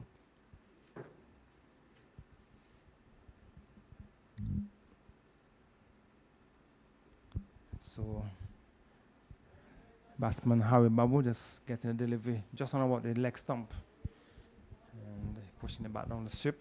The bowler fields, so Laws has just given away 5 runs, but he has picked up 3 wickets in over number 5. And this was the one that coming back in towards the right-hander, pitching just on about the leg stump, a similar delivery, which got the wicket of Harry Pally, bowled behind his back. 4 deliveries have been delivered in over number 22. That's the 1 run. And that one a bit flat and fast, a bit of bounce. Batsman look at the plate into the offside. The wicket the one that got Bourget made some height. It was taken behind by the keeper. So he has been able to get a bit of turn and bounce out of this pitch here at the El Comida Willett Park. Is swinging number 22, Frankie. And 3 for 6 for Laws, bowling very well. Clark 2 for 27, and a very good comeback for the bowlers. The spinners have tightened things a lot. Laws has been bowling pretty well, flighting, getting the one to bounce when he bowls it a little fatter, and nice left arm spinning from him. The USA are going to have to up the run rate here. It's not up the run rate here. It's not the way they would have wanted it. Is 3.91 and the 86 for 5. They got some work to do. So James has come back into the attack, best bowling 5 for 21, so he replaces the Mackenzie from the coming to end. His first spell of 4 overs cost some 15 runs. So Captain Brian Barnes has decided to bring back his medium pacer from the coming to end.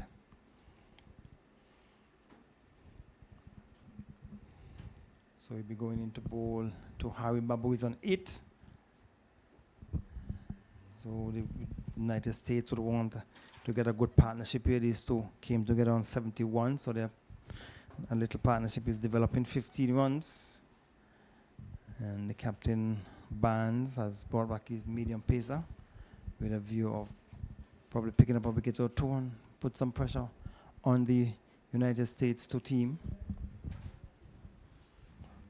So James will continue. He's in his 5th over. Projected score is 182.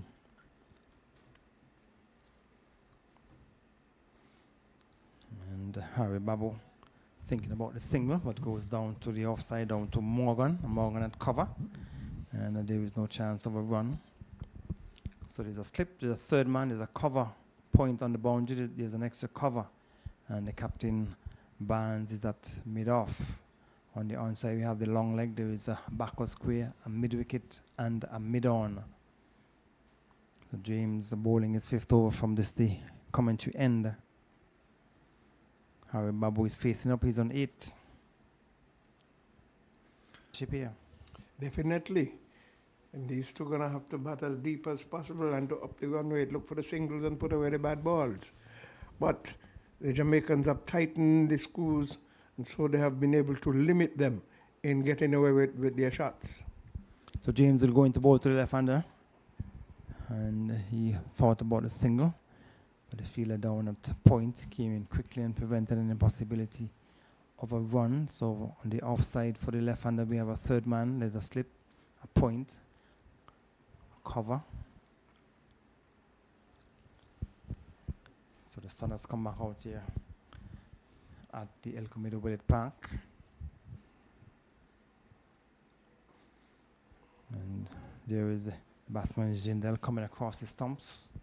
Got it down into the onside, so the partnership is 15 from some 32 deliveries. And the projected score will take them up to 177.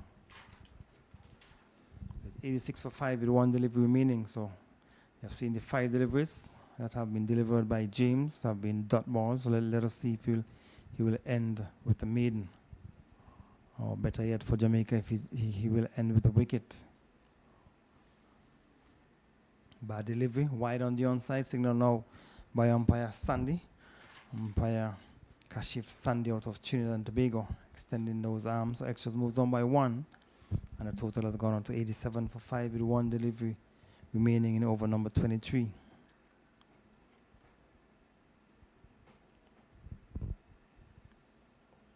United States won the toss earlier today when the game started late and decided to bat. James with 1 delivery remaining in his 5th over.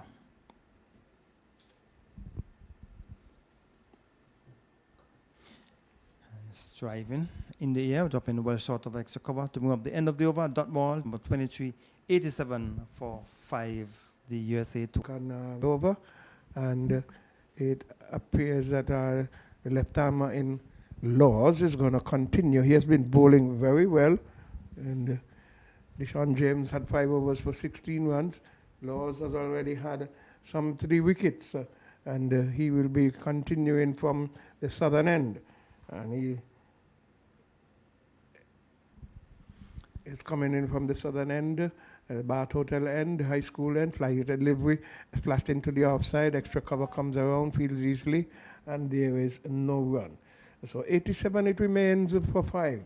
And we're in over number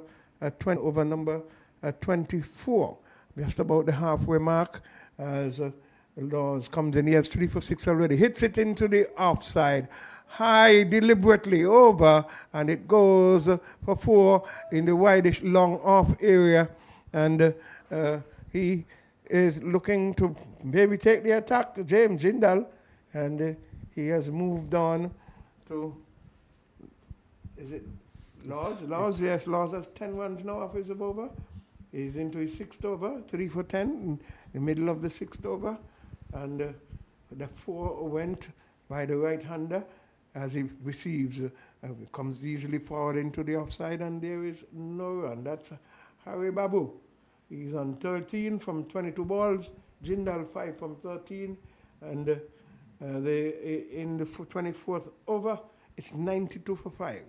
In comes Laws from the southern end. Flatter delivery, hits it. This time, is he going to be out? Yes, he settles under it. Oh, and he falls over the boundary. It touched his hand. He was off balance and it went into the boundary for 6. So Harry Babu taking the attack to Laws. Has picked up a 6, luckily. Well, it was struck down towards the mid-wicket area. The fielder was back on the fence. It was right on the ropes when he got it into his hand. He tried to flick it back, but by then he was over. Lucky to be there still. I think that fielder should have been more alert and balanced himself properly. Here Laws comes from the southern end and brings the batter forward, and he opens the face of the bat. That's Harry Babu, and he gets his next run, goes on to 20, and the score on to 98 for 5 at the end of 24. 10, 11. 11 runs coming from the over. He could have had the wicket of Harry Babu. There was Morgan down on the mid-wicket fence. He was unable to flick it back, and they got 6 runs. So a chance, in a sense, to Harry Babu. But we tell you in the other games that have been played, we have the United States won against Barbados 210 for 2 in the 36th over, and Leeward's 179 for 5 in over number 38. Trinidad and Tobago 97 for 7 in over number 37.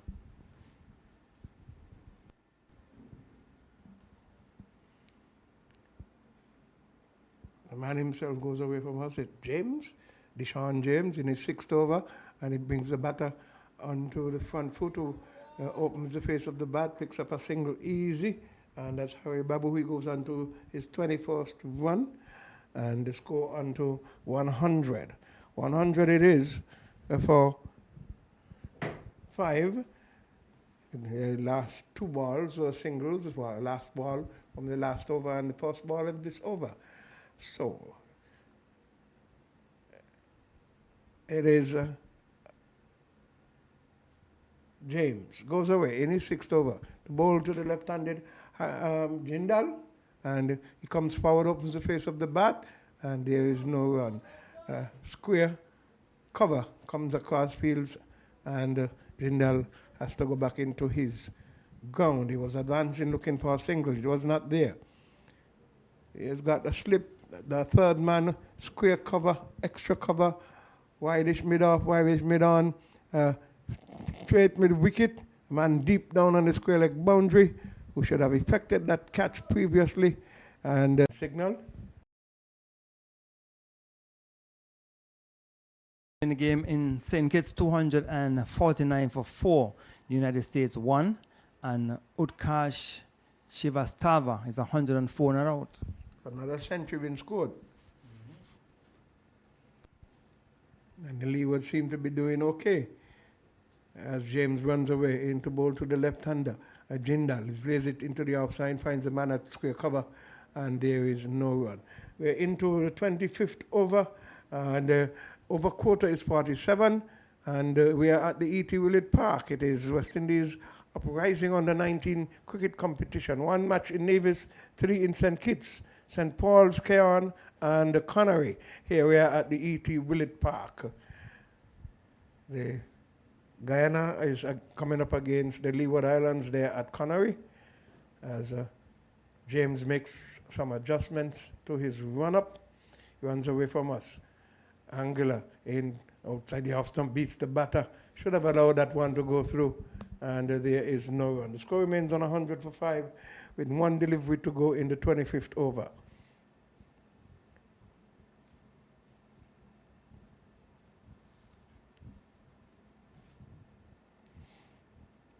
Gary, what changes you presume the West Indies are going to make? Well, they usually have their T20 team anyhow, so they're most going to resort to who they usually have. But I don't like the idea of them playing that guy. They brought in the fella Charles the last time. He should not be in the team.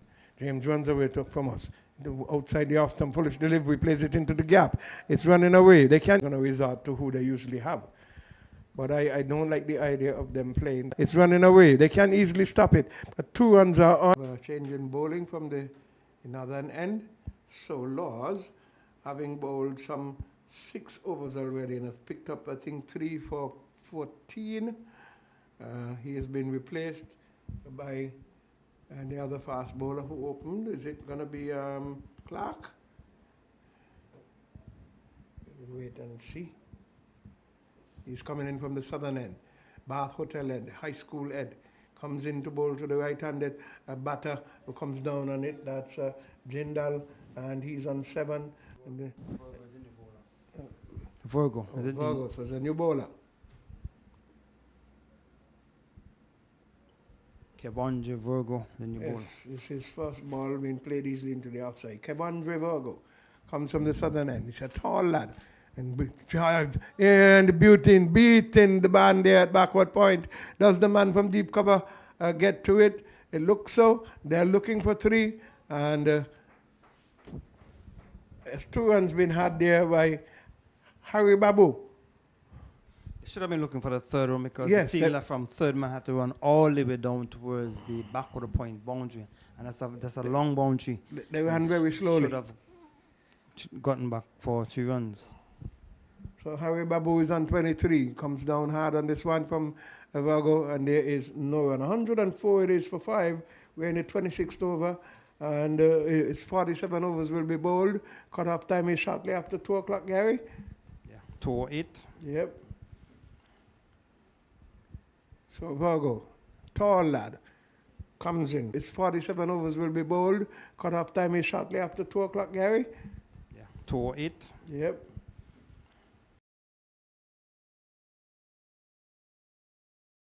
Comes in, passes umpire, and he plays it. Virgo in his. He awaits now. Some adjustment is going to be made to the field. Perhaps putting in that wideish mid-off shot or extra cover shot. He brings the man from square deeper on the square leg boundary. He brings around the 3rd man a little wider. As he comes in, the ball to, he brings him forward, pushes it there. They're hustling for a single. Good run indeed. Well done. Good running. 106, it would be for 5. Virgo, 105, it is for 5. Jindal has a 7. He's going to be facing Harry Babu. He's on 24 from 31. You are listening and watching West Indies Uprising Stars Under 19 competition held here at the E.T. Willett Park. We say good afternoon to Mr. Willett, wherever he is, and the rest of his family. And he is hoping that the Nevision public will come on out and support the cricket being played here at the E.T. Willett Park. The right-hand Virgo balls to the left-handed, that's Jindal, but it's hit on the pad. It's the end of the over. And so 105 it is for 5 of 26 overs. Laws has picked up 3 for 17 thus far. And they have been restricting them as much as possible. Last over prior to this yielded some runs. Let's see what the approach will be because they're going to head into the 27th over. They need to up their run rate. So the partnership so far, some 34 runs, and we would want the partnership to continue and even to score quicker. The projected score based on the current run rate is 119. They are going at 4.04 runs per over. And Harry Babu is building a nice little innings. He's on 24 from 31. Last week it fell at 71 as James runs away from us. And plays it, it's on his body, trying to play it into the onside, and there is no run. Virgo's first over yielded 3 runs in the 27th over. It's in the 27th over. It's the United States playing here against Jamaica. So James adjusts his run up to go around the wicket to bowl to the left-handed Harry Babu. Oh, is it Jindal, the left-hander? Are we correct here? Yeah. Yes, Jindal, left-handed batsman. He's on 7.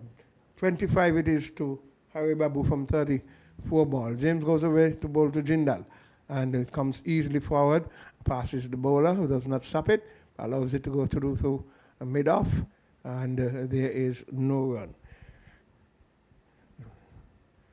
We have 4 runs, Daddy. So Frankie, I was saying that it's 2 centuries that have been scored before today. Yes. So the winner, Ernisho Fontaine, would have scored a century, and Sonil Gag would have scored a century, and now the other batter for USA one scoring a century. So that's 2 centuries under their belt. Yeah. One nice delivery up, comes down on it. Should have been running on the stroke, but did not come through, changed his mind. And it is good. Centuries are coming forth. So no one from Barbados and no one from Jamaica, no one from the other teams outside of the United States and Windward Islands. Yeah. So there's 3 centuries so far for the competition. So Ernisho Fontaine would have scored a century. So Ernisho Fontaine would have scored a century in the last game.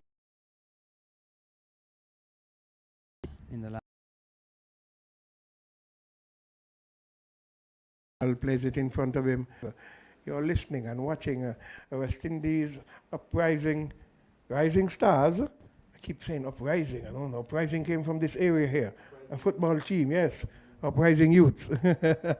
So most appropriate. So the rising stars of the West Indies are playing in the under-19 competition. Any uprising stars here? If you hear us, we say good afternoon to you. But we are dealing with the rising stars of the West Indies under 19.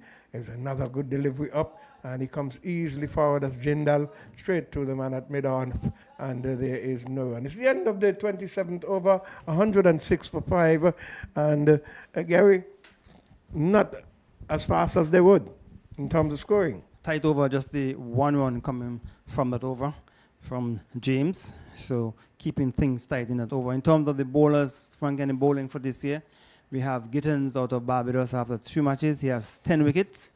And Matthew Miller, the captain of the Leewards, has 8 wickets. And Christian Murray, one of the Murray brothers from the Winners, 8 wickets. And Bathia, 7. Bathia has 8 wickets as well. So just some information as to what would have happened in terms of wickets and the run so far for the season. Well, Virgo is going to continue with his second over. He's bowling from the southern end. And umpire Tate of Barbados is presiding on that end. This one is played short. And the fielder, the captain, has brought himself a little bit closer to that short extra cover for the batter in Babu. Perhaps looking for a catch between there. He's taking out the slip. Here comes the bowler, and there is no run. It is Virgo in his second over. Welcome back, Sterling Marshall. Went to get some lovely sunshine on his skin. Did vitamin D? Very important, vitamin D. Very important, Frankie. Very important. You don't need any supplements when you get the sun. Rising Stars under 19. Rising Stars under 19. Cricket competition. It's Jamaica versus USA 2. He easily comes forward. Babu picks up another single. Lovely running on the stroke. And the score advances to 107, 108. It is for 5. We're in over number 28. Sterling, run rate needs to be up. Definitely. While I was downstairs, I picked up some information. The Leewards, they were 216 for 9 in 43 overs. And the United States won. They had in excess of 260 runs, I'm told. So they're doing well. They've been doing well all season. The United States won and Barbados have been the 2 top teams of the tournament thus far. I think only batting points and bowling points separate them. This one came through from Virgo at a good height, and the keeper collected easily. The left-hander in Jindal was unable to negotiate. Here comes Virgo from the high school end, Bath Hotel end, into bowl to the left-hander in Jindal, who plays it into the offside, finds extra cover, brings to the end, 28th over, 108 for 5. Boje got 44. Bahari Babu, he's out there batting still. He got 26, and I know first wicket went when the score was 25 in the 6th over. Tumala made 12. In the 11th over, it was 51 for 2. Zai, he made 2. The 16th over, Boje went for 34. And at 244, the projected score. But as we indicated, you lost 2 quick wickets. One of the bowlers, he was on a hat-trick. And so you have to consolidate. And they've done well so far. If they continue at this rate, they will get 181. That may not be a very competitive score on such a good surface with a very good batting team, Jamaica. But let's see. The change in bowling, one of the wicket takers has been reintroduced. And that's Clark. Yes, Clark goes away from us now. He has 2 wickets already under his belt. Brings the right-hander in Harry Babu. He gets a single, moves to 27. 109 it is for 5. We're in over number 29. Jindal, the left-hander, is on 7 from 28 deliveries. He's going to have to up the run rate to help Harry Babu, who has been batting and looking to consolidate well for his team. So, what will Clark do? He has picked up 2 for 28 thus far in 6.1 overs. Most likely he might be one of them bowling 10 overs. He runs away from us. Into ball to the left-handed Jindal. Played it a little bit uppishly, but just one bounce to the man there at backward point, and there is no run.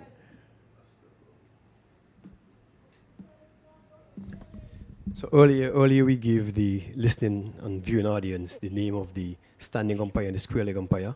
Standing umpire is Kashif Sandy of Trinidad. Yes. Kareem Tate is from Barbados. He's square leg. We have third umpire Afron Bayam of St. Vincent and the Grenadines, and the match referee is Oscar Brown, better known as King Astro. Yes. Reigning King. I still call him Reigning King. The delivery wide. That's a short ball from Clark is not happy with that. Doesn't say the umpire signal.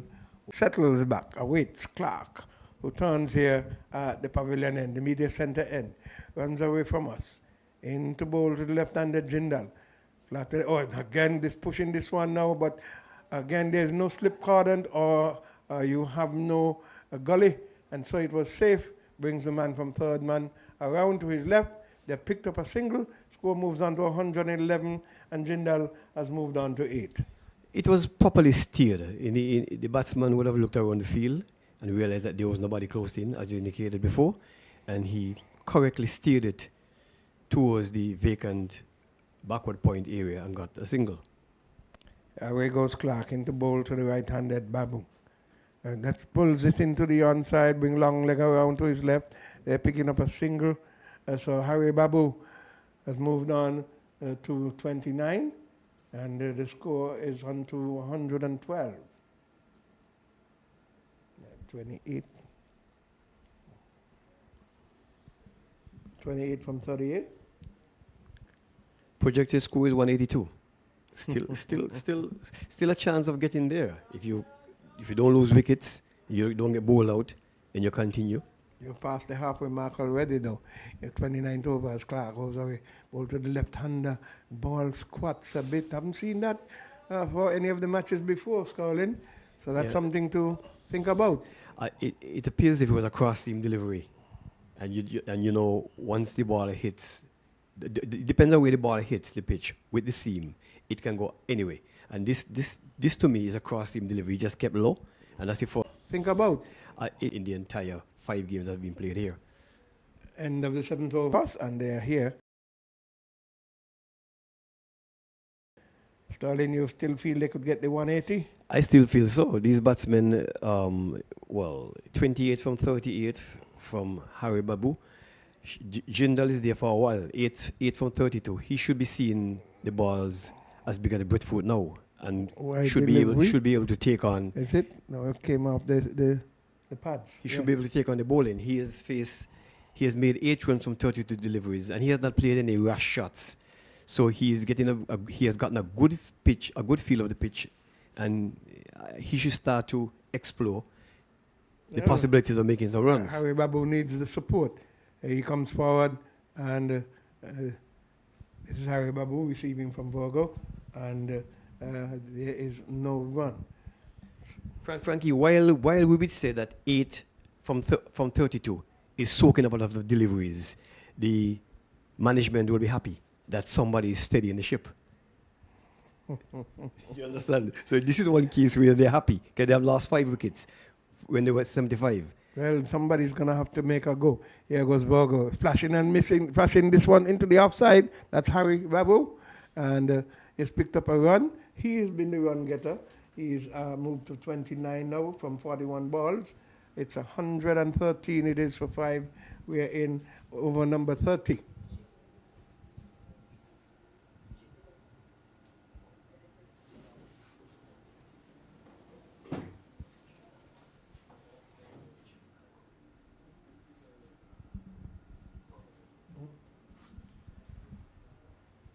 Here comes Bogo into ball to the left-handed batsman in Jindal, plays it into the offside, and there is no run. So it is 113 for 5. We say good afternoon to all who are viewing and listening. It is what he's going to have to ensure that he gets connected and plays the proper shot. He was trying to play square when he should have been looking to play more up in the V. As Bogo comes into ball to the left-handed Jindal. This time he plays it into the onside, brings the man, and there's going to be a run out. He has given up. He got it. Oh, Harry Babu, the man running, not looking to see where the ball had gone, but it was the call of the batter who should have indicated to him no. But Harry Babu was advancing early and he's crying. He's hurtful. He got run out because he was halfway down. I don't know if I'm allowed to use this language on the radio, but or on the TV, but you ever heard the saying, you're damn if you do and damn if you don't. I don't think that's explicit. When you don't back up, your counterpart will tell you, man, you're not backing up, you're not doing well. He backed up just now and he got run out. So how do you balance that out? Perhaps he did not recognize, but that fielder came in closer. He was much shorter. He was not as deep as Harry Babu thought. So his counterpart, who was an industrial striker, should have indicated to him that the fielder had come closer because the ball was hit straight to him. So we have to look out for each other. Yes. So that's correct. I understand now. I guess the mindset was to just rotate the strike. It was a nice on drive, but just like you indicated, the fielder had come a little closer, and the batsman backing up started running after the ball was struck firmly. Miscommunication. I'm just gonna. It's sad. It's miscommunication, and when they look at the replay, they will definitely go to the dressing room and have a discussion. And just like we just discussed a while ago, each one has to look out for the other. Unfortunate. You could see the young man. He felt it. Because he was the one who was there taking them through, settled, perhaps Jindal looking to get on. 0.79. And again, some repairs has to be done. Definitely. The new batter, he's going to have to go in there and soak up a few balls to get his feet wet. But the batsman who is there now, 8 runs from 34 balls, he will now have to take the initiative to go at the bowling and try to mix, as I keep saying, aggression with caution. He would have picked up the pace of the pitch. He just has to concentrate now on picking the gaps, as you indicated before, picking the gaps and turning over the strike, ones into twos and where possible. The running has been good, except that mishap. Unfortunately, as they're taking a water break, maybe we should take a quick break.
I feel it for him, Sterling, as Morgan runs away. And this one is played into the offside this time, straight to that cover man, and there is no run. So, Taj is the new batter. Yes, so Taj is the new batter. So he would have gone to the strikers end now, which was the non-strikers end before. So he's on 2. Here goes Morgan, ball to him. This time he tickles it into the onside, brings long leg around to his right, and picks up a third run. That's Taj. Leg by signal. Leg buys? Yes. Okay, so he's not, he's 2 to him still.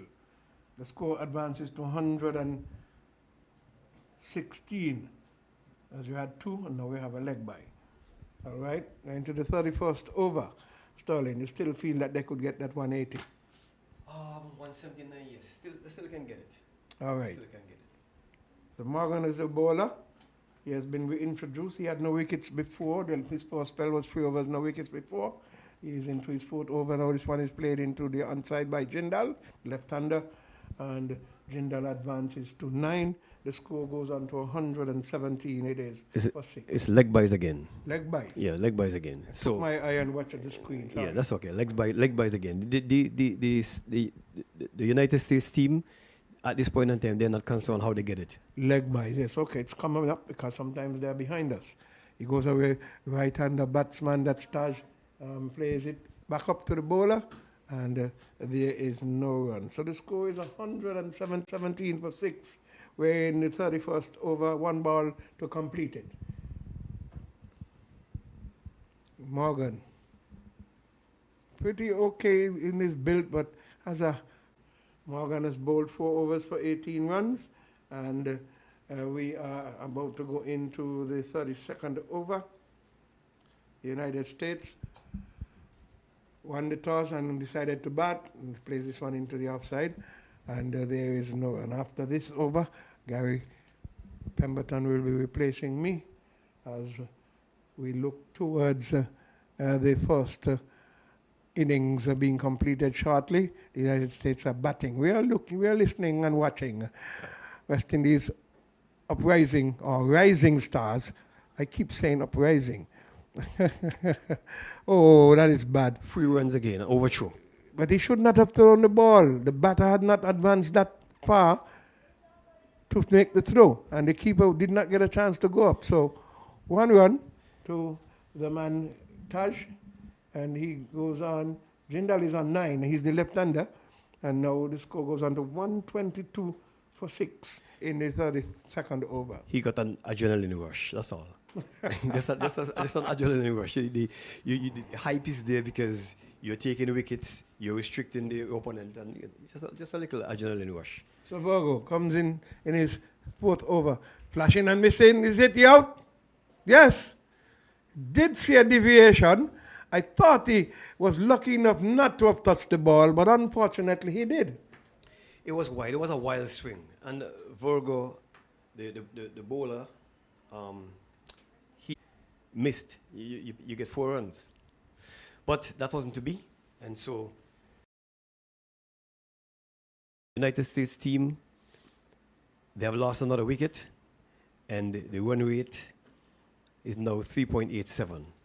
7 wickets down, Sterling. Yes. Still a target for 180. That's the projected score, but it's going to be a tough getting. You're going to have to continue with the current run rate at 3.87. So at the end of the over, Gary is going to replace Mr. Borgo, has picked up his first wicket, and the new batter has come in. It's Sentil.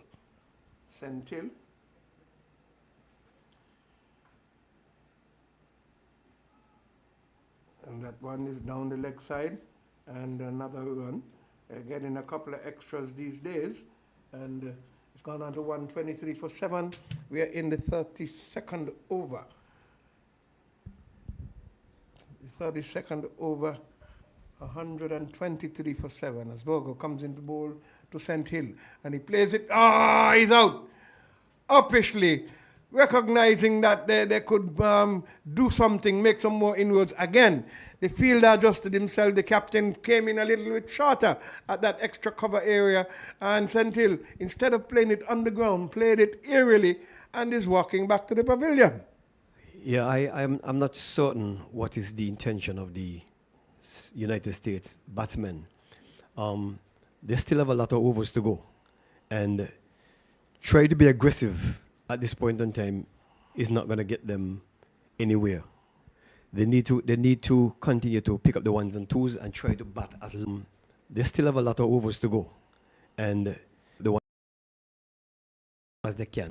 If they can bat down to over number 40 to chase a small total.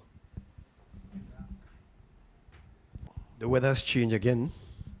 Yes. Might favor the US.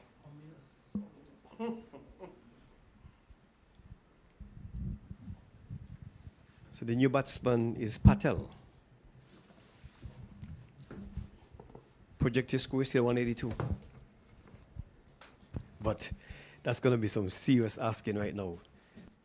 A left-handed batsman has replaced the right-handed batsman number 16 on his back, Patel, and he's going to be facing Virgo, who has picked up 2 wickets so far and has had 4 wickets for 37 runs in a previous game. So Sterling is looking ominous in the eastern section where the rain normally comes from. And so we tell you that the United States too, they would have lost their 8th wicket.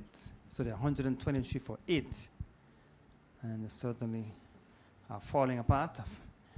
They would have been hoping to get some good partnership when Shindle was there. They would have hoped that he would have batted and give them a good partnership, but that is not to be.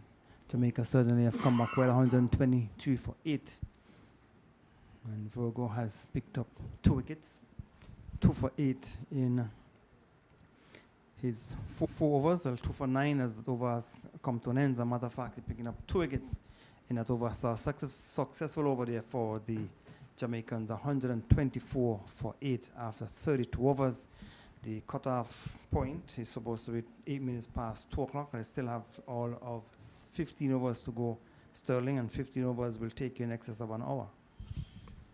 Yeah, all you have to do is to get the remaining 2 wickets before the rain comes. Yes, it looks very dark. I can see the groundsmen are moving around speedily, trying to get themselves in position to cover the pitch in the event we have an. You come down the hill fast. So it's 124 for 8 at the start of over number 33. So it's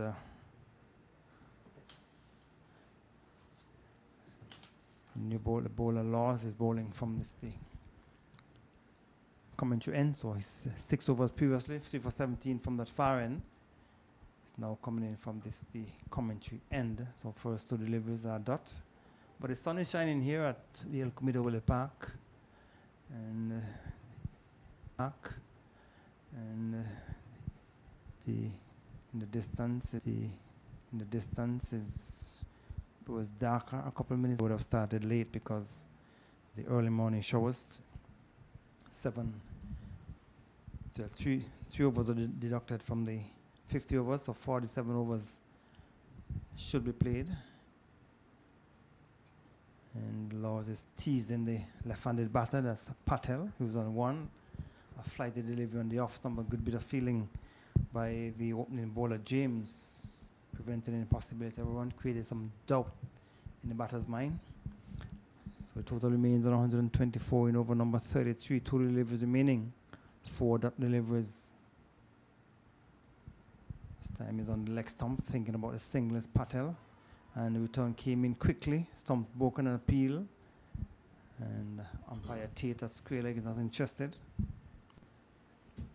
So 1 delivery remaining in over number 33.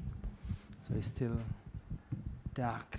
It's still dark in the distance in the east, where the rain normally come from the Saddle Hill area. But the sun is still shining here at the El Comido Willett Park. So let us hope that the rain will stay away.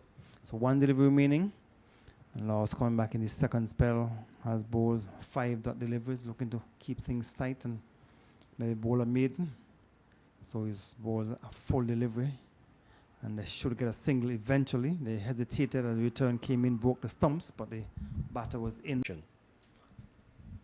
All right, that is this prediction of the pilot, Sterling Marshall.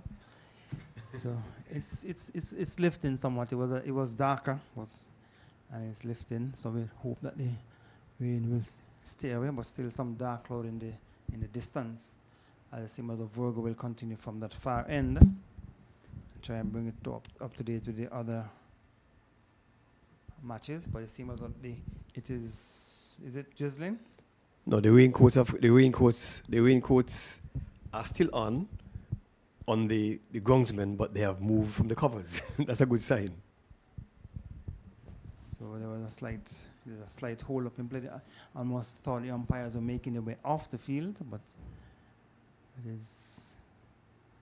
So play will continue. So Virgo will continue from that far end. So Trinidad and Tobago able to recover. They got up to 187 for 8 after being 52 for 6. So in the final over against the Windward Islands, as Virgo will continue from that far end. And Jindal will get a single down to third man. So with a single total, let's go down to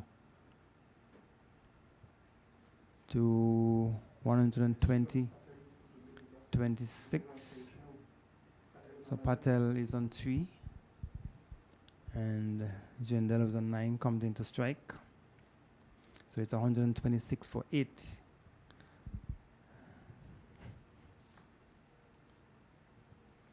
So Jindal faces up to Virgo. Second time for the season they have gotten up to 300. They got up to 300 against Trinidad and Tobago. As Virgo bowling to Jindal. Jindal is on a 9. It's 126 for 18 over number 33. So Jamaica will do well to get the remaining wickets quickly, because the cutoff point is 8 minutes past 2, and with so many overs remaining, there's no way they will get in those remaining overs in the next 28 minutes. Virgo has picked up 2 wickets, 2 for 10 in his 5th over. Another tight over being bowled. So Sterling will want to pick up these 2 remaining wickets quickly. Yeah, definitely. Is there any chance that is there any chance the Leewards can do a good showing against the United States one team on Friday? I think it's up in the air, debatable. Well, I don't think, based on what we have seen in terms of the United States performance, I don't think we will have any debate as to whether or not the Leewards will do well against them. I think the United States one team, based on the way they have been playing, will beat the Leewards, unless, well, as you know, cricket is a game of glorious uncertainties. Leewards certainly have not been doing well. On the other hand, the United States one, they have been doing excellently. So I'm gonna be I don't want to be controversial, but I want to feel like the Leewards team are going to do very well against the United States team. You remember Jamaica women, they were the champions, and Leewards female, they were failing, and they chased on 200 plus runs and won Jamaica. I think this is going to be what's going to happen on Friday. That's my prediction. Well, only time will tell Sterling what will happen on Friday. You see, I'm an optimistic person, you know, and I've watched a lot of cricket, and you find that look at Mumbai Indians. They came back last night and won the tournament. They lost 4. They lost. So, as Laws is bowling from this tee, coming to end, he's in his 8th over. We're in over number 35, 127 for 8. So you still have all in the air off the outer portion of the bat. Goes down to back of the point for a single. There was the batsman Jindal looking for the big drive. Ball spinning across him, outer edge. But fortunately didn't go down towards the fielder at backward point. So left-handed Patel, who is on 3, comes into strike. And Laws will go over the wicket to Patel. Patel is on 3. Ball spinning away outside the off stump, taken behind by the keeper. So Laws has certainly bowled well. He's in his 8 over, 3 for 19. At one point he had 3 for 6. Got 2 wickets in 1 over. Flighted. Get a single. That's Patel. The fielder down on the boundary collects. That's David Dewar at long off. 1 more to the total. 1 delivery remaining over number 35. 1-1 coming from the over so far.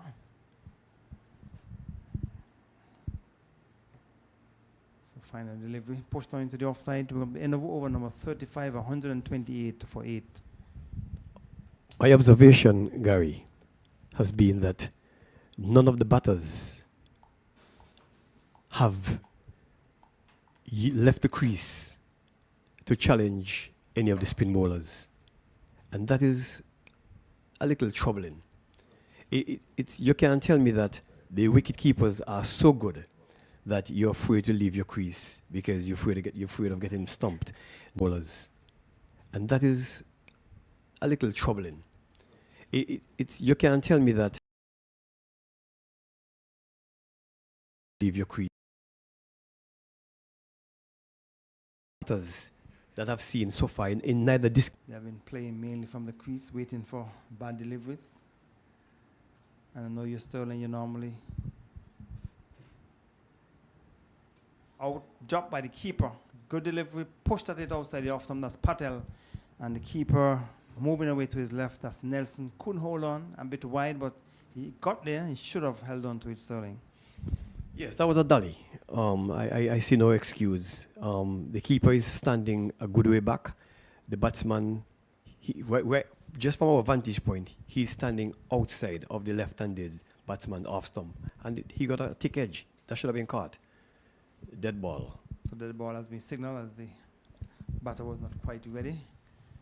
That's Jindal. He's on 13, but he has faced some 47 deliveries, Sterling, for only 13 runs. And I am thinking that his purpose now is to lead the charge because he's there. His eyes are supposed to be in. 13 from 47. Virgo has 2 for 12. As Jindal plays it down towards the backward point area. So they're just going the current run rate. They will take them up to 173. They just have 2 wickets in hand. They're scoring at 3.68 runs per over. Jamaica would want to get these final wickets quickly. It is still dark in the distance, but the clouds seem to be going across down to the southeasterly area. And this time he's taken behind, a good delivery, moving away outside the off stump. Some steam movement, Sterling, after passing the bat. Yeah, just we have been observing that all day. I told you that there is some lateral movement, and the batsmen, they are not moving. As Frankie and I were debating, they're standing, they're holding their ground, and they're just flashing. So Virgo will continue as the sun comes back out here at El Comido Willett Park. And Mackenzie had extra count, feel it cleanly, but they didn't get enough time to go through for a single, so it totally means on in the second power play, 4, as the batters go through for a single, and in the final power play of 9 overs, 5 fielders will be allowed inside the circle. So with that single, total has gone on to 131 for 8 with 1 delivery remaining in over number 36. So the 2 batters have a little conference, a little conversation. Maybe Jindal is saying to the batter, the ball is coming across you outside the off stump, you have to be careful. Or maybe you could just guide it down into the offside for a single. This is on the leg stump, so over is completed. Dot ball to bring up the end of over number 36, 131 for 8. 171 projected score. Tough to get there. 2 wickets in hand. I think Jindal, 14 from 51. Jindal will have to take the charge and lead. He has to lead the charge. He seems to be technically correct except for the one rash shot he played that almost cost him his wicket. You can see that he's playing from his crease, he's playing from off his hip, he's working the ball around, he's driving to the offside when necessary. But he needs to try to pace the field and take the initiative and go after the bowling. So Laos will continue from the commentary end. And we tell you that the Leewards were dismissed for 233 in 47.2 overs. So they didn't bat out the 50 overs. So Guyana will have to score 234 from 50 overs. So Ginger is on 14, so 2 deliveries so far.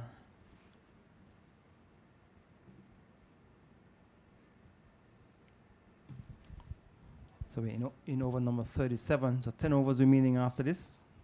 And Laws is bowling from the commentary end. A bit too wide as the batter went after it, spun away, taken behind by the keeper.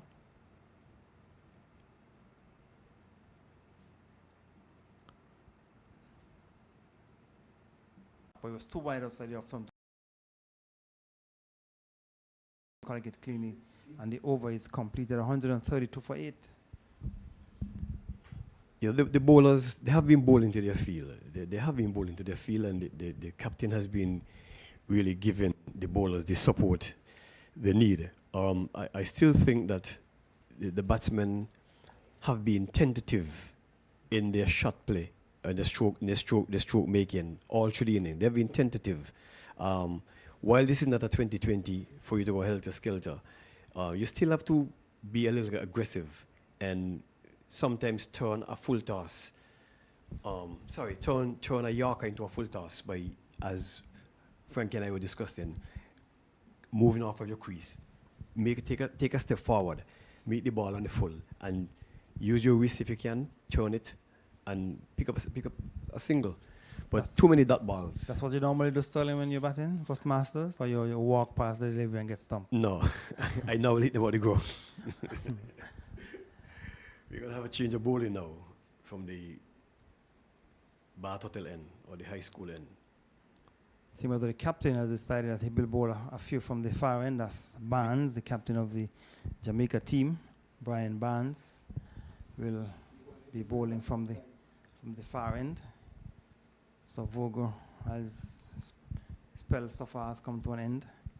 So he will be bowling as the captain. We're bowling from the far end, over number 38. So 10 overs remaining. So you have 60 balls. If you can bat 60 balls, Sterling, you can pick up 50 runs, 40 runs. And that will take them to 160 something. Projected score is 168. Projected score is 168 at this point in time. 3.57 is the current run rate. So the captain will be bowling around the wicket. The batter fished at it, almost took an edge, taken behind by the keeper. All the batsman had to do with that delivery is just put bat on it, because the third man is wide, and after he passes the keeper, there's no way that third man would have been able to cut this ball off from going to the boundary. So 3 fielders on the onside, and the captain will go around the wicket. Another short delivery. This time coming back in towards the left-handed batter, the left-handed Jindal. Total remains on 132 for 8 in the over number 38. So the United States team would have won the toss earlier today and decided to bat. This will get at least a single from a delivery which was 4 strokes to cover. So with a single, Jindal has gone on to 16. It's 133 for 8 in over number 38. The captain, Barnes, is bowling his first over from that far end as the sun comes out here bright. And the clouds seem to be lifting in the east, still a bit dark. And the delivery, a bit more pace on it, taken behind by the keeper as Patel was fanning at it. So the captain has decided to bring himself on in over number 38. He's not doing badly so far, Gary. 3 dot balls, a single, and he has a 6-3 feel, and he's really bowling to his field. He's bowling outside the off stump predominantly. So outside the off stump and taken by the keeper, a bit low down, but dropping in front of him. As a matter of fact, didn't collect, just used his pads to keep it in front of him. So one delivery remaining in the over from Barnes, just the 1 run coming from it. 133 for 8. It's going to be tough to cut the ball and beat the infield, but if he steers it between the keeper and the wide third man, he'll get 4 runs. So that delivery to bring up the end of the over. Tight over. 0 current run rate. As we been saying, 0 current run rate. As we been saying, he will have to take the charge because Patel is 5 from 18. So both batsmen are not big hitters, as you can see. They're not big hitters. So they have to work the field. So umpire has just indicated power play, the final power play. So 5 fielders are allowed outside the circle. In the first power play, there's 2 fielders allowed. The second power play, 4. Now in the final power play, looking to reverse sweep just out of the reach of the captain, who was a slip, and they are thinking about the second. As the return came in, so a single to the total. The first delivery of Laws over. The batsman is looking for the reverse sweep. That's Jindal, got a single. This is not the time to experiment and try things, Gary. This is not the time. So Laws will go over the wicket to Patel. Patel working it into the onside, but getting easy single. So the first 2 deliveries have gone for singles. They should be looking for boundaries at this point in time. They're coming down in the final power play. So But you know, Gary, if you were to pick up 6 singles and do that for the next 5 overs, they have 30 runs. 30 runs. Yes. As the batsman was stepping away outside the leg stump, looking to force into the offside. The ball came from the inner portion of the bat. But in the final stage, you're looking for 8-10 runs or over, Sterling. Yeah, go back to your statistics. You will see in the Trinidad game here, most of the runs came from 2s and 3s. So Laws will continue. Ball to Jindal, looking for a reverse sweep again. Just manages to get back on it. Went down to the keeper, slip maybe. It would have been better serve if it had played it through the mid-wicket area or even through the straightest mid-on. All he had to do was hit that past the umpire and 4 runs. It was a full toss. So Laws will continue. And Patel is beaten outside the off stump and knocked him by the keeper. The over is You call it. yeah, he's out. He's coming off the field. He's Leave it. the ball came back between the bat and pad. And It was the wronger. Yeah, it was the wronger. will you look at it on the monitor? Yes. He spun Came back Yeah. between the bat and pad and was beaten and ball. Another wicket for Laws. So Laws has picked up 4 for 23 in his 10th over. His final over, picking up another wicket. Well, it looks pretty ominous now for the United States team. The new bat, APD. Luckily for him, he doesn't have to face Laws. So 9 wickets down. Oh yes, he does have to face it. One more ball. 1 delivery 9.5. remaining. Yeah, he's in his last over. One more ball. So Let's see how he's gonna play this last delivery. So maybe Laws will look to get another wicket because he got 2 in a row in his previous spell. So he will looking to end the United States 2 innings. They are 135 for 9. So Patel was just out bowled by Laws. The one went between the bat and pad. We're looking for the one that's spinning away. The one came back and just clipped the off bail. You know, seeing the groundsmen heading towards the covers, but it's not as dark in the east as it was earlier. Or maybe they are seeing something that we not seeing, or maybe they got a call from somebody in the Stony Grove area to indicate that the rain is coming. Yeah, well, the area where we normally look, in the Saddle Hill area, that is looking good, but right in the mountain area, it's dark. So Laws will be bowling his last over, his last delivery in his spell from the commentary end. And the last batter is a PD.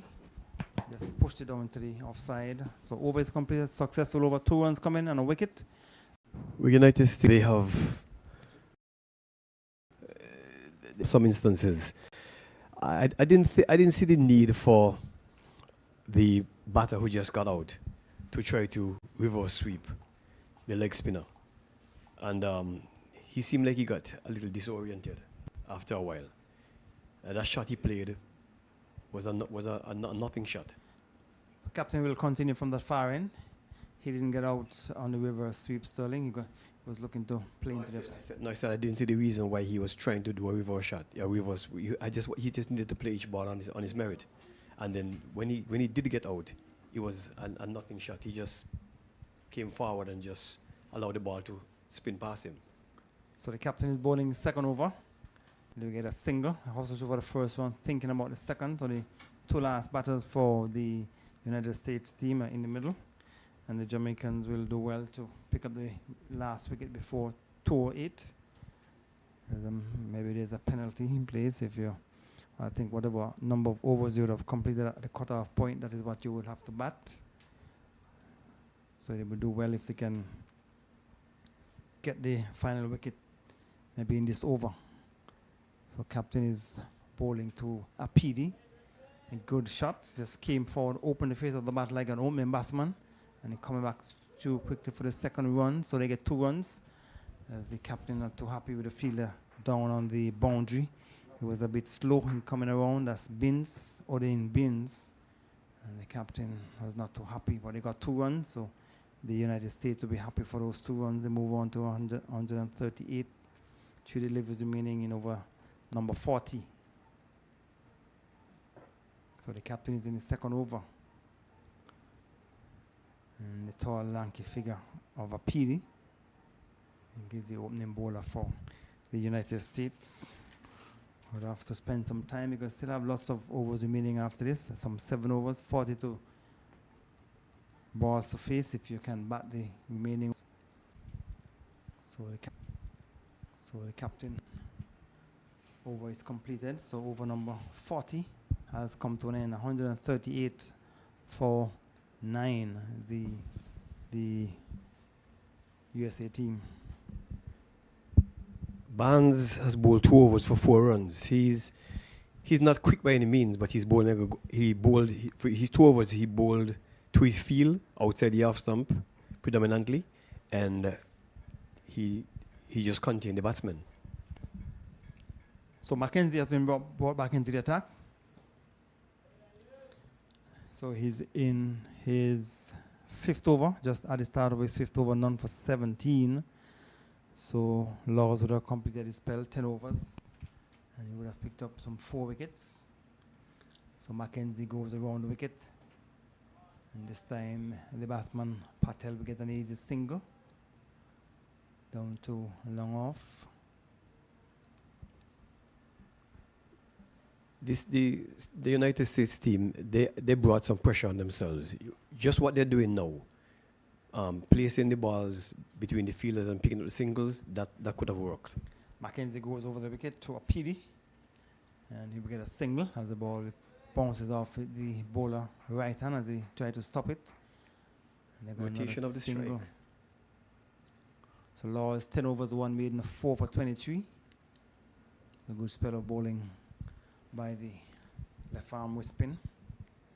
And Mackenzie is bowling his 5th over from the commentary end and the bat end. And the batters are doing it in singles when they should be getting more runs, but the 1-1, as they say, with full baskets. One can pick up 6 singles. 141 for 9 wickets in over number 41. So 1 delivery remaining in this over. 6 singles in the next 6 overs give them 36 runs to add to 141. And so we get a single as the fielder at extra cover couldn't stop it. And so the over is completed, and that's Tariq Bryan at extra cover. At the end of over number 41, it's 142 for 9. The projected score has dropped now to 3 point. Sorry, the current run rate is 3.46. The projected Position as the captain of Jamaica will continue from that far end. It's 142 for 9. That's 1 wicket remaining to be had by the Jamaicans after the Windwards or the United States 2 team would have won the toss and decided to bat as play started at 11 o'clock. And so a PD, the tall, lanky figure, is facing up to the captain of the Jamaica teams, 142 for 9. Frankie, welcome back. Thank you, Gary. 9th wicket down. You get them bowled out, your benefit. What happens if the cut-off point comes? Who suffers? So the captain has been able to keep things tight. So we're in over number 42. So they would want to get the wicket in this over before the cut-off point. As the captain misses his run. So the United States team would have lost wickets at regular interval. He's beaten outside the off stump, and that's Patel, taken by the keeper. So the 8th wicket went down with scores 123, and the 9th wicket went down on 135.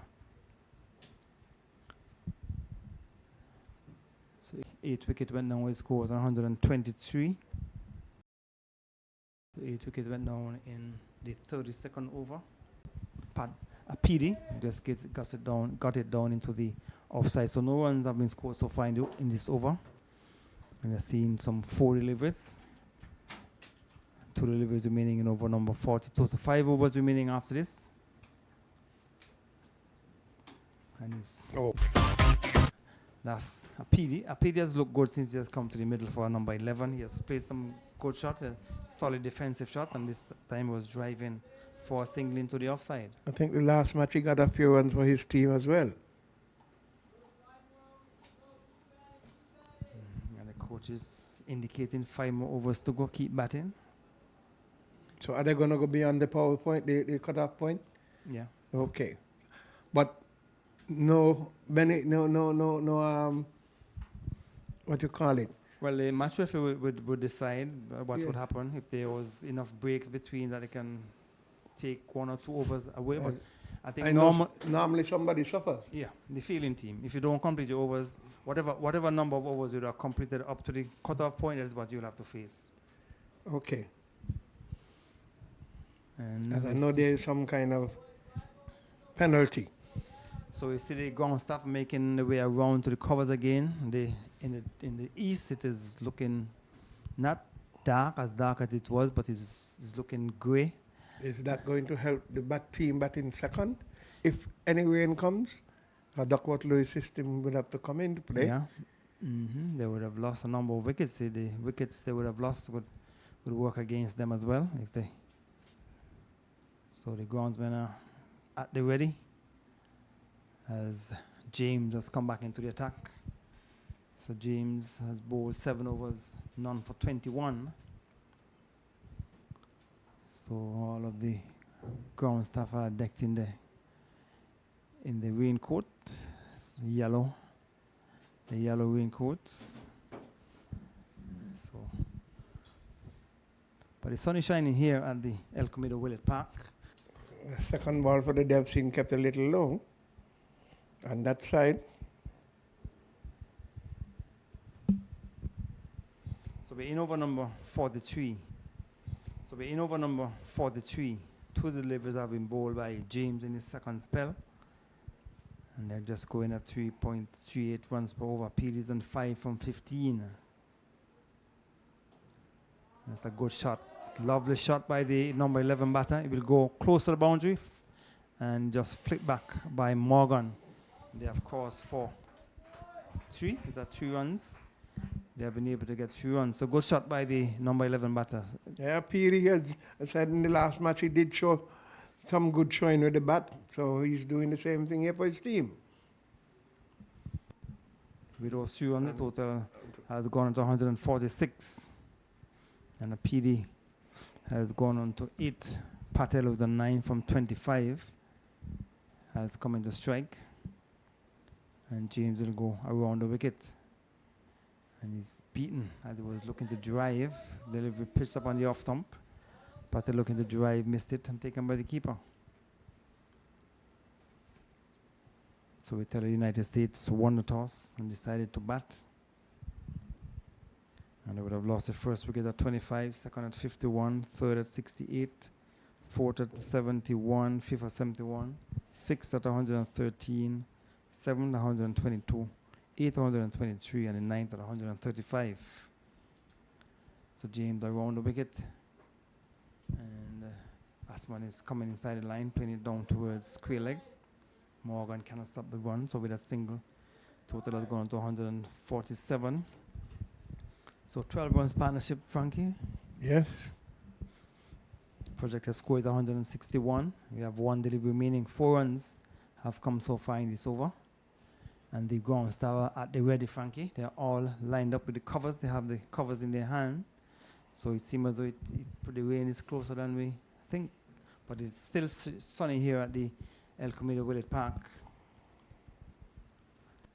And in the distance it is white. Not no dark cloud, but it's... And they should have, from what they're showing here, the batting, to do that. But how much of a delay will this rain cause? Well, I suppose they'll take the lunch break one time. I don't see them coming back to complete those remaining overs. So they will break, and then after the resumption, the Jamaica team will reply. So the latest position here at the El Camino Willett Park, play has been suspended after 43 overs because of rain, 147 for 9 USA 2. So we'll be back when play resume.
Good afternoon and welcome back to the El Comida Village Park. You're about to see the resumption of play or the response from the Jamaica team. But we know that play was halted at the 43rd over in the United States 2 innings. So the innings would have come to an end. So there has been a recalculation due to the fact that we have lost some time due to rain. And the recalculated target is 112 from 26 overs. So Jamaica will have to score 112 from 26 overs. And they have opened the batting with Tariq Bryan and Kevon J. Virgo. So those are two openers for Jamaica and the USA team there.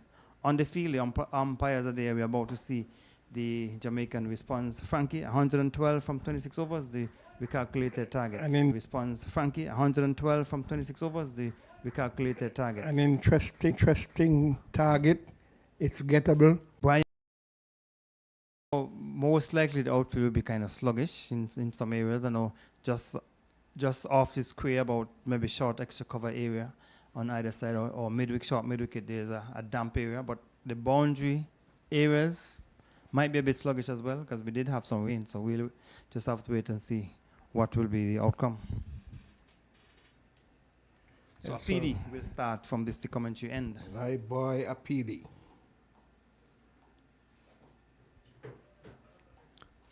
So as I said, the opener, so it will be Virgo. Seems as a Virgo will be taking first strike. So Virgo would have bowled a few overs. He had 6 overs, 2 for 13, so he did well with the ball.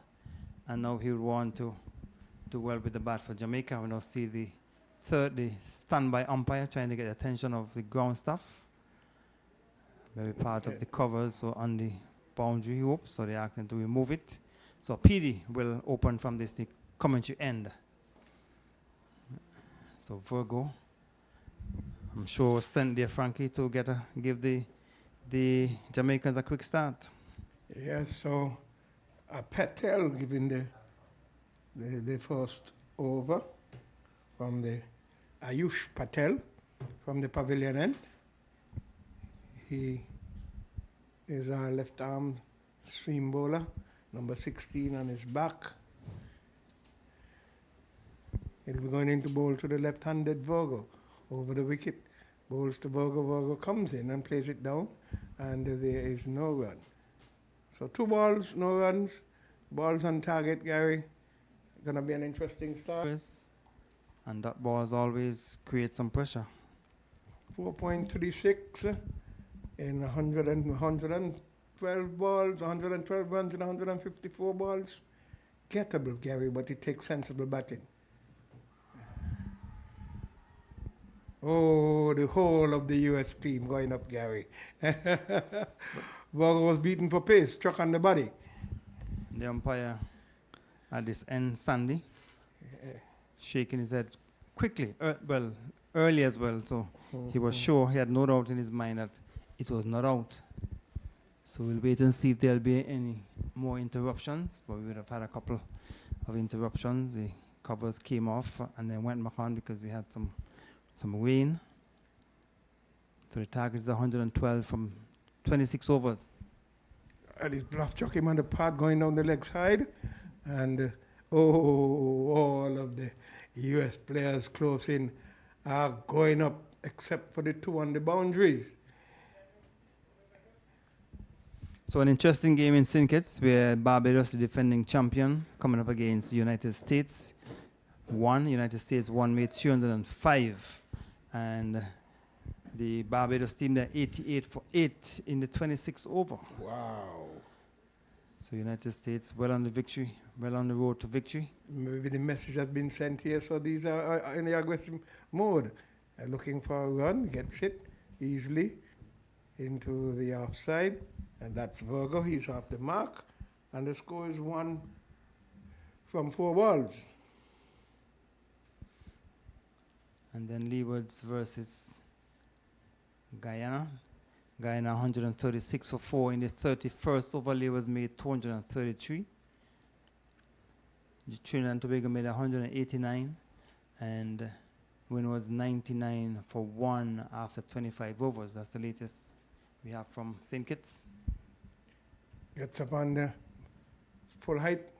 Other batsman in Brian, Tariq Brian. He plays it into the offside. It's the end of the first over, and it's one without loss. So a good over there for the United States, and we tell you that the Barbados team have been dismissed for 88 in 25.5 overs. So a huge win for the United States one team. Clinical victory. 200 plus runs.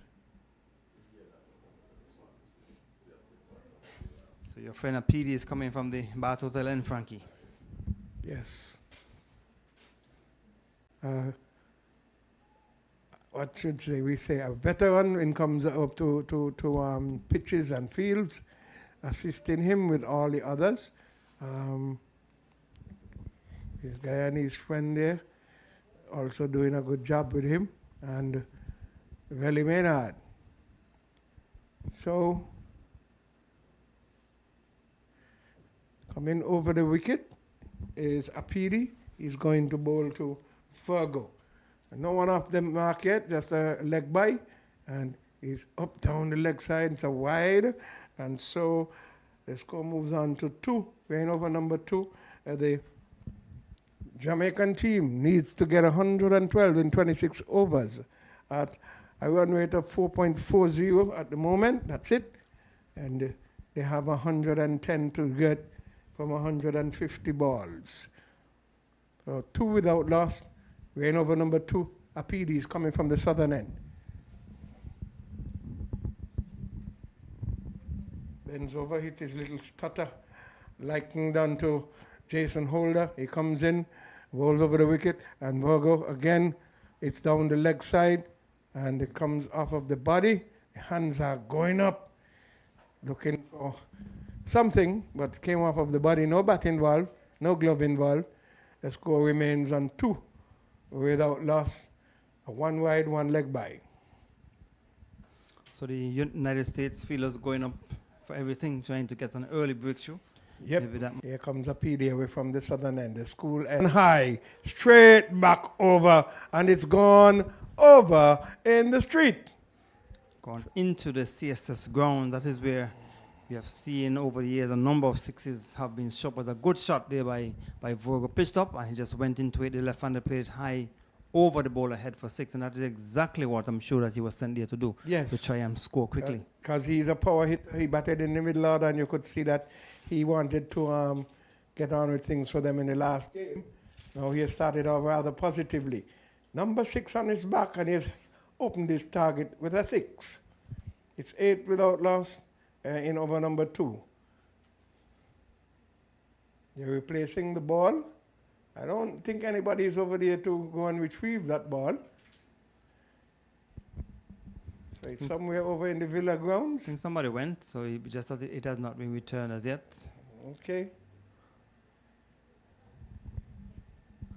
Sprinkling of a crowd. 1 or 2 vehicles at the top of the hill. A couple of people in the pavilion supporting. Perhaps the rain would have kept some people away, Gary. Maybe they will be coming in later if they're following the game. You're listening and watching West Indies Rising Stars Under 19 Cricket Tournament here at the E.T. Willett Park. The ball has been thrown back over. So what will they do? Well, once the original ball is returned and nothing is wrong with it, they will continue with that ball. So the replacement ball will have to be sent back off the field. The umpire is there to receive it. One of the players took it from the presiding umpire. And that's Tate. So he's checking it to make sure everything is okay. And then he'll be throwing it back to the captain, who will relay it to Apidi. There's a slip. Backward point. Cover, extra cover. Wideish. Backward point. Cover, extra cover. Wideish. Barber and 3 ball boundary, on the square leg boundary or mid-wicket boundary. Wideish mid-off, straight mid-wicket. That's the field placing for the bowling of Apiri to Virgo. He's on 6 from 8 balls. Settles in now. Have some broad shoulders as he receives from Apiri, who comes in to bowl to him. What will it be? And he's down the leg side, it's wide, and Apiri is going to have to revisit his line. Otherwise, he may give away this game by giving extras, too many. So they move on to 9. So a bad line delivery, wide. So actually, Virgo did open the batting against the Trinidad and Tobago team. In that game, he made a duck. So maybe he's the normal opener for Jamaica. Because he did open the batting then. He made a duck against the Windwards. So he would want to make amends in this game. Okay. So 2 wides already in this over and a 6. He slaps it into the offside. The man at backward coin comes down. It bounces in front of him, comes off of his hand. They have picked up a single. The score goes on to, that would be 10. So we had 1 extra in the first over. Now we have got 9 runs here. 2 wides and a 6 and a single. So they're going at 5.40 above the run rate that was set. Need 103 from 146 balls. So decent going here for the Jamaicans as Apiri comes away. Comes into bowl to the running, beautiful cricket. Brian came down on it and ran right away. And so the USA team was unable to stop that single. So Brian moves on to 1 and the score goes on to 10 without loss. Good communication between the 2 batters, 2 left-handers. Just pushed it down on the offside of the square and just went through for a single. So 11 it is. A PD coming into bowl to Virgo once again. They put their confidence in him and he strokes it beautifully. Oh, it goes into the boundary for 4. Lovely shot there from him. He goes on to, it should be 10 for him, 11, and 1 for the man himself in Brian. And so at the end of the over, it is 15. 15 it is to Jamaica without loss. Virgo is on 11. Brian is on 1. So good over for Jamaica. And so they require 4. They're currently going at 7.5 runs per over. They require another 97 runs from 144 balls. So in the game, Barbados versus USA won. USA won by all of 216 runs, and the off-break bowler got some 5 wickets. Away goes Patel into bowl to the batter in Brian. Brian comes down and it hits it out to that square cover, backward point area. Point, as we would call it. He's not backward, he's just straight. So the score remains on 15. We're in over number 3. The required run rate is less than what they really need. They're at the point they're going at 6 point. Required run rate is 4.0. 6.92 is the current run rate for the Jamaican team. Away goes Patel into bowl to Brian. And he is playing it into the offside. Patel, a busy man, fields his own bowling, and there is no run. You're listening and watching West Indies Rising Stars under 19 cricket at the E.T. Willett Park.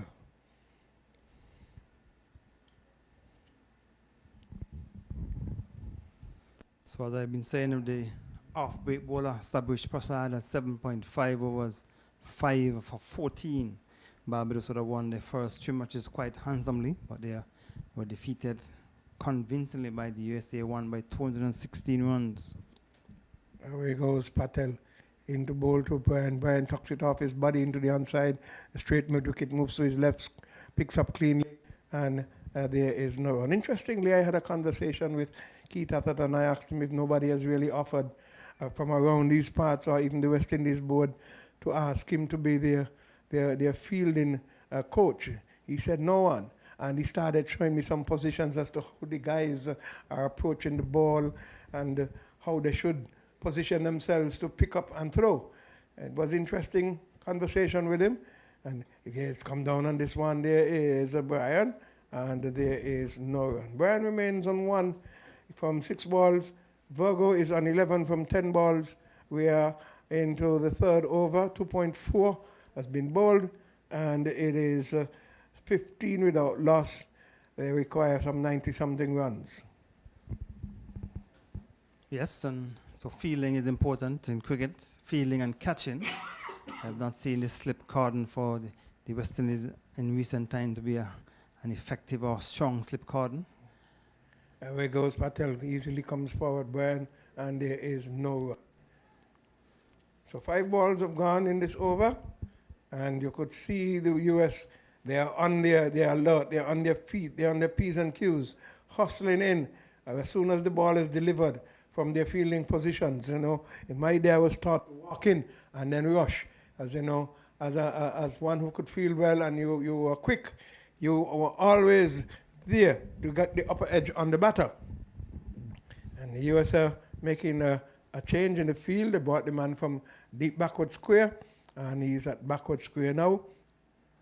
So let's see what the approach will be of Patel to Brian. Brings him up into the front foot, and he plays it into the onside, straight mid-wicket. It's the end of over number 3, 15 without loss. Jamaica looking to get 112 from 26 overs. There was a maiden over from Patel? Yes. A maiden over, so good tight over there by Patel, keeping things tight for the USA. So we tell you, Guyana going well against the Leewards. They're 168 for 4 from in the 36th over. The Leewards made 233 all out. They didn't bat out the 50 overs, so they left how many balls? 16 balls. And that could certainly come back to haunt them. But Guyana going well, and they almost look like they're on target to win the first game for this year's competition. Yes, so good to get some points for themselves. And we have the same bowler coming in from the far end, a PD, and the same field. He has a 6-3 field.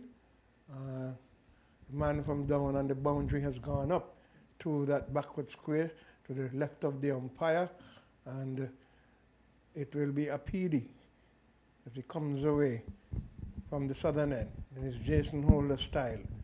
Stutters and runs after being crouching, straightens up now, delivers to, and a lovely ball, the ball coming onto the off stump and swinging away. It doesn't bother the batsman allows it to go to the keeper, and there is no run. 15 without loss. We're into over number 4. It is Jamaica replying to 143 made by the US team, but because of rain, we have lost a number of overs, and so the score has been altered. They need to get 112 from 26 balls. Some heavy showers taking away some time out of the game. Here comes a PD. Into bowl to Virgo. What will he do this time? Virgo gets on top of it, and they're running. And Brian was ever alert. As soon as he got in the position to play the shot, there's nobody close in. He was ever on the move, like scampering. You know, taking a run quite easily. And so the score moves on to 16 without loss. Virgo moves on to 12. He owes his team runs, Gary. Looks like he means to do business for them today, having 2 knots before. Yes, well, he made a duck in the game against the Windies, so he'd want to do well here. And speaking of the Windies, the captain batting, still batting. He's on 58 not out. The captain of the Windies, that's Pascal. So Windies are 99 for 1. That's good. 99 for 1. At the end of over number 34, need to score 189. To get 188, wide delivery here from Apidi. Forced to. He's trying to put in a lot of effort, been forced to bowl out there, as he has not taken the chance to go close to the batters since he has been hit for 10 runs over. his head. This time he's bowling to Brian, who is on 1 from 8 balls. Virgo is on 12 from 12 balls. Run rate 5.1. Here comes a PD into bowl to the batsman Brian. They're both left-handers. And he comes down on this. No. Oh, lucky. And they're going to get some overthrows. Gary. Yeah, 4 runs. The batsman Virgo was stranded. If the fielder picked it up, I thought he probably could have given himself another half a second to settle and try to aim at the stumps properly. He picked up and had a shot at the far end, missed the stump, and he went down to the boundary for 4. But Virgo was stranded. Fortune favors the brave, yes. The fielder really advanced quickly. And so Virgo was about midway down. He had already given up, but the fielder missed the stumps, and there was no one backing up. As a PD, will not be happy with that. 6 runs off the over already. 5 from the bat, 1 wide. Comes into bowl to Brian, flashing and missing. It comes through to the keeper, and there is no run. The ball moving away from the batter into the offside left, moving to his left. The keeper collecting easily. So 21 it is. We're in over number 4. 112 is needed. And they got some the rates here as to where you should be at the end of certain overs, Gary. Yeah, so it's going to be interesting. Duckworth and Lewis method. Mm-hmm. Here comes a PD into bowl to Brian. Flashing into the gap. Runs away. The outfield is not affected by the rain.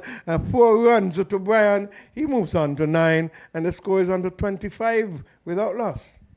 Good shot. Pitched up on the off stump. And there was the batsman Brian just punching it through the covers for 4. Lovely shot. And the wicket is playing through as usual. Getting a nice bounce. You can play your shots easily. And so he eased forward and placed it into the gap. 2 left-handers batting and 1 left-armer in Palmer. That's Patel from the northern end. The right-arm bowler, PD, is coming in from operating from the southern end. And they're making some adjustments. They're trying to pack the offside field, Gary. So the slip comes out. We've got a backward point, square cover, extra cover, short extra cover, and a long off as a PD comes in. And he's playing and missing. It's the end of the over, and the score is 25 without loss. A better delivery, but the batsman a bit tentative. Yes, and some 10 runs coming from the over. We have seen a PD has a tendency to bowl a good delivery just on about the off stump. I think it was the 3rd delivery. Touchdown just on about the off stump, had a bit more pace and bounce, and the batsman was beaten. But they still have not been able to get up the wicket as yet, and Jamaica looking pretty good. Well, Patel is indicating he wants a change in his field. He's sending the man out to deep square. He has a man a straight mid-wicket, wideish mid-on, and we've got, he still maintains the slip. The 3rd man, backward point, extra cover. They are still, now they've made an adjustment. So they put a backward point, or they're changing the fielders. Okay, so they've changed the fielders, backward point, more like a deep gully. Square cover, extra cover, short, extra cover, wideish mid-off, and he turns this one into the onside. They're running 1. Will they go for 2? No, they're not going to challenge the arm. Nice flat throw in, and so first ball of the 5th over, a run has been taken, and Brian goes on to 9. The score goes on to 26 without loss. Good going by the Jamaicans in over number 5. The required rate is just 3.94 as the sun comes back out here at the El Comida Willett Park. They need 86 from 131 balls. So gettable. Here he comes forward, and no, they were looking for that single, but they ever alert fielders of the US. They were coming in the short dish. That man had short extra cover. He's a little bit more in than the regular extra cover, and he was there fast. He's pretty fleet-footed. Harry Babu. My batter. Yes. I think he was the one who got run out, right? Yeah, goes Patel into bowl to the left-hander, playing and missing, and the score remains on 26 without loss. Brian is on 9 from 14, and Virgo is on 13 from 13. You're listening and watching West Indies Rising Stars on the 19 cricket, coming to you from the E.T. Willett Park. It's the USA 2 playing against Jamaica, and Jamaica needs to get 112 from 26 overs. We're into the 5th over. They're already 26. Here is play punching into the offside. A lovely top there by the extra cover fielder, and there is no run. They've got a packed offside field.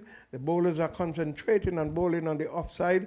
It's a 6-3 field, and they're trying to maintain that. Something we would love to see continuously into our West Indies bowling. Yesterday I was very impressed. Best I've seen Alzarri bowl since he made his debut. Yes, he was bowling fast and furious and on target. Definitely, as Patel goes away from us. And it turns this into the onside, and there is no run. The straight mid-wicket is there, and they've got to return to their respective creases. So in the 5th over, 26 without loss, Brian, the left-hander, is facing. He's the shorter of the two. And they're making an adjustment. He's calling in the man from deep square, putting him backward of square to the left of the umpire, and sends the man from wideish mid-off out to long off. Shortest delivery, trying to maybe make the blunder of the batter, but he got onto it, turned it in the onside. No run had. And at the end of over number 5, it is 26 without loss. A tight over there from Patel, just 1 run coming from it. So he has bowled 3 overs for 1 run. So he has certainly kept things tight. But what he would want to happen is for him to get some wickets. That is so true. The batters meet, consulting, and the umpire stands in the way. It looks like they're going to make a bowling change. Power play end. Is that a sign of the power play? Yes. Power play end. Remember, we only have 26 overs, so the power play ends at the 5th. How's it coming up in the 6th? Because that should be the signal at the end of it. Yeah. So at the end of 5 overs, the power play has been signaled, and Ayush Patel, he has only bowled 3 overs and has gone none for 1. Bowling rather tight, and that is good for him. Abdul Rahim is the new bowler. Abdul Rahim Zai. Coming in from the far end, he has replaced Apidi. So Rahim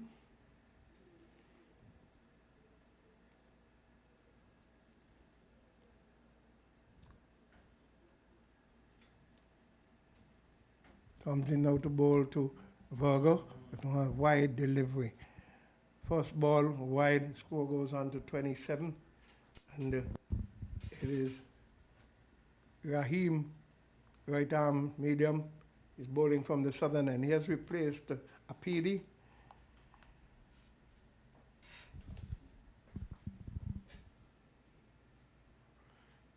Comes now, passes umpire Tate, and wide again. He has to revisit. Rahim has to visit his line there. Very important. Bowl 2, wides already. Mozamil Abdul Rahim Zai. 84 needed from 126 balls. 28, we are into the 6th over.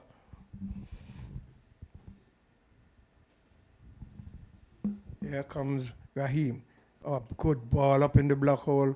Coming down hard on it is Virgo. It gets it up into the offside, and there is no run. So we are into the 6th over, and They've had 2 wides at the beginning of it and regular ball. Virgo is facing, he's on 13 from 14 balls. Abdul Rahim comes away from the southern end, into bowl to Virgo. Outside, Virgo flashing and missing. Oh, he's caught the inner edge. I thought he played outside of it, Gary, but Rahim ended up getting him playing that false shot. So, Virgo goes, caught at the wicket for 13 of the bowling of Rahim. Yeah, delivery a bit wide, and he went after it. That's the left-handed Virgo, only to give a catch to the keepers. So the US are happy to have gotten the breakthrough, and Jamaica losing the first wicket with the score on 28. Good breakthrough for the United States team. Yes, so he goes for 13. That's Virgo, caught at the wicket of the bowling of Rahim. 28 for 1 in the 6th over. So already the US picking up a scalp. Let's see what the approach will be, because Virgo was on the way in terms of his motion to take the aggressiveness to the bowlers of the US. Yes, so he's been dismissed, and the United States team, they're in a huddle, maybe thinking if they can get a couple more wickets, can certainly put some pressure, as the captain of the Jamaican team has made his way into the middle. And Barnes, he made 18 when he played against the Windwards, 18 from 33. So he'd want to spend some time in the middle. He batted at number 4. Scott would have batted at number 3. But I don't think Scott was left out in this game. And he did really play a couple of good shots for the time he was there in the game that he played here. And he is going to be receiving from Abdul Rahim, who picked up his very first wicket from the second good ball he bowled. The first 2 were wides, had a dot ball, and then picked up a wicket with the second good ball. So 28 for 1. Barnes faces. Oh, back in the mode of bowling wide. 29 it is for 1, and we're in the 6th over. Barnes has received 1 ball, but it was not a proper ball. It was a wide delivery. So now he faces up to get a proper regular ball. Will it be? As Abdul comes in, brings him forward, has beaten, caught on his leg there. He's a tall man.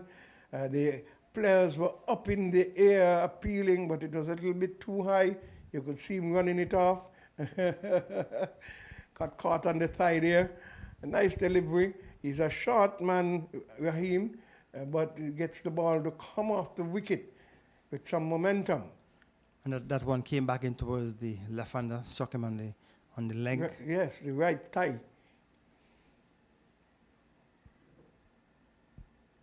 Comes away from the Bath Hotel and into bowl to Barnes. A wide delivery again. And they have to be careful with these wides, or they'll be giving away the game. And so the score goes on to 30 for 1. We're in over number 6. Having lost the wicket of Virgo. He was caught at the wicket of the bowling of Rahim.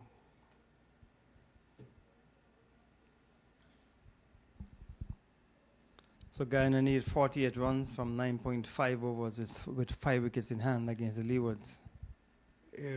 Playing down again wide, missing. So the extras continue. Poor old Abdul Rahim. He's going to have to revisit his line. He's trying a little too hard to me, Gary. He has delivered some 8 deliveries. 5 of them have been wides. So just 3 legal deliveries have been delivered by Rahim. He got the wicket of Virgo, but he has been inconsistent in this over. The only good ball Here he comes now. What will he do? Outside the off stump, batsman playing and missing, beats the batter, beats the keeper, and runs into the boundary for 4. So buys, signal, and so the extras continue to come in. Keeper didn't do well. He went straight to his legs. That's Ari Pali, and giving away 4 extra runs for 4 runs to the Jamaicans. The 32 it is for 1 with 2 balls left. Rahim is trying hard, a little too hard. But the keeper should have done a better job there though. Went right through his legs. Perhaps the batsman overshadowing him. And this one is hit into the onside, comes off the bat, not forcefully. And they have ran 1 run. Legs buys. So he continues to target him, yes. And this time it came off and went into the leg side. So a leg buy. And the runs continue to come. You have 4 buys, 1 leg buy, 1, 2, 3, 4, 5 wides. So he has only bowled 5 good deliveries. He's got 1 for 5. Abdul Rahim comes into bowl and plays it into the offside there, nicely throwing down himself, but yielded a single, not feeling cleanly, but stopping effectively. And that was Brian, who picked up his 10th run. It's the end of the 6th over, and the score it goes on to 37 for 1 at the end of the 6th over. Yeah, an over in which was a very inconsistent over bowled by Rahim from that far. He got a wicket, but he was bowling too many wide deliveries. So at the end of the over, Jamaica requires another 75 from 120 balls. We tell you also that the Windies have lost their 2nd wicket, but the captain is still there in the middle as Pascal. He's on 85. So I'm sure he'll be looking to bring up the 4th century of the season so far and the 2nd in this round. Good batting for them. So 75 runs needed from 120 balls for Jamaica in this West Indies Rising Stars Under-19 tournament. Here Jamaica is up against USA 2. They're batting 2nd. We affected the game twice, and we're using the Duckworth-Lewis method. They've got to get 112 from 26 overs. They've had 6 already, and they are 37 for 1. So they're going at 6 point. Away goes Patel, was bowled.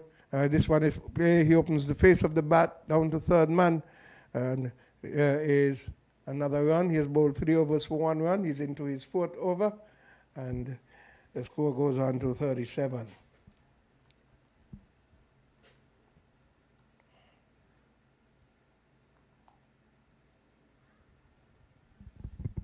So Jamaica just need another 74 runs, and doesn't seem to be in any bother at the moment, as the place beginning to get a little bit overcast. They're getting the odd boundaries, but the extras are helping them as Patel goes away. Bowls to the left-handed Captain Barnes, plays it into the onside, and there is no run. 38 for 1. We're in the 7th over, looking to get 112. Jamaica.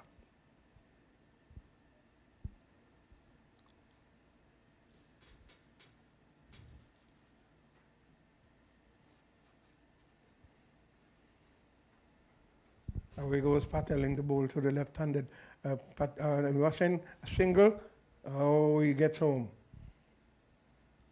The ever alert Brian. The ball struck him as he was running in, hustling the single between himself and Barnes. He was ever alert, but he got home safely. And so the score moves on to 39, it is. Barnes is off the mark on 1. We need 73 runs from 117 balls. So there was no need to rush. Yes, you can run singles, but try not to make them suicidal. This one was a close one. Luckily, the batter was hit on his arm while going in, and so he got in safely. Brian, he's on 11. Faces Patel as he runs away from the pavilion end, passes umpire, and he drives it beautifully into the offside. The fielder is there, fielding, and there is no run. So 12 fours already hit. No, that was in the 12 fours and 2 sixes was hit in the USA innings. We have got some, 4 fours already, I think, here. As Patel goes into bowl and slaps it into the offside, but the man is deep down there in the cover boundary. He feels well, gets it in rather quickly, and so Brian moves on to 12. The score goes on to 40. We're in over number 7. And Brian has 1 from 5, and that's 12 from 21, and Barnes 1 from 5. So 3 runs already off of that over. Patel, who had bowled 3 overs before for 1 run, has now had 3 extra runs scored off him. He's been bowling rather economically. He runs away from us. He's a left-armer. Delivers now over the wicket to left-handed batsman in Captain Barnes, who comes down hard on it. It's misfield, but they cannot get a second run. The score goes on to 41. 41 at the end of the 7th. Gary, easy going for the Jamaicans. 4 runs coming off that over. And with the weather continuing to look over, getting increasingly overcast, the Jamaicans are ahead of the Duckworth weight because after 7 overs with 1 wicket down, you needed to be at 25, and they are at 41 for 1. So if the rain is to come now and put an end to this game, the Jamaicans will win. Yeah, so we have a table here we can follow easy. There's nothing from the head. We have got the guidance from the umpires to tell us where they're at the end of this over, how many wickets gone, what score you should be at. So it makes it a lot easier for us to tell you out there what's ongoing. 586 is the run rate needed, and they are going very, very good. Run rate, that is what they have, 3.44 is what is needed. 3.74 in the adjustment, but 586 is what they are going at. Need 71 balls from 114, 71 balls for 114, 71 balls from 114, 71 runs, from 114 balls. They have a change in bowling. Sentil, who made some much needed runs at the end for them, is coming in. He has replaced Apiri. Sentil will be bowling from the southern end. He's a right arm spinner, and he brings the batter forward. They're hustling a single, easy does it, and the score goes on by 1. We're in over number 8 to 42. So 70 runs needed from 113 balls. They just have to ensure that they run safely. Get the odd boundary where necessary, but don't overdo it. So Brian on 12 is facing. He had 21 balls already. Barnes, the captain, is on 3 from 7 balls. In comes Sentil, right arm spinner, over the wicket. And here he is bowling, played easily by Brian into the onside.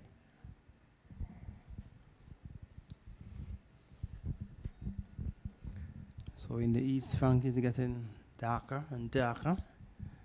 We're not seeing the movement from the ground staffers yet, so maybe they are comfortable.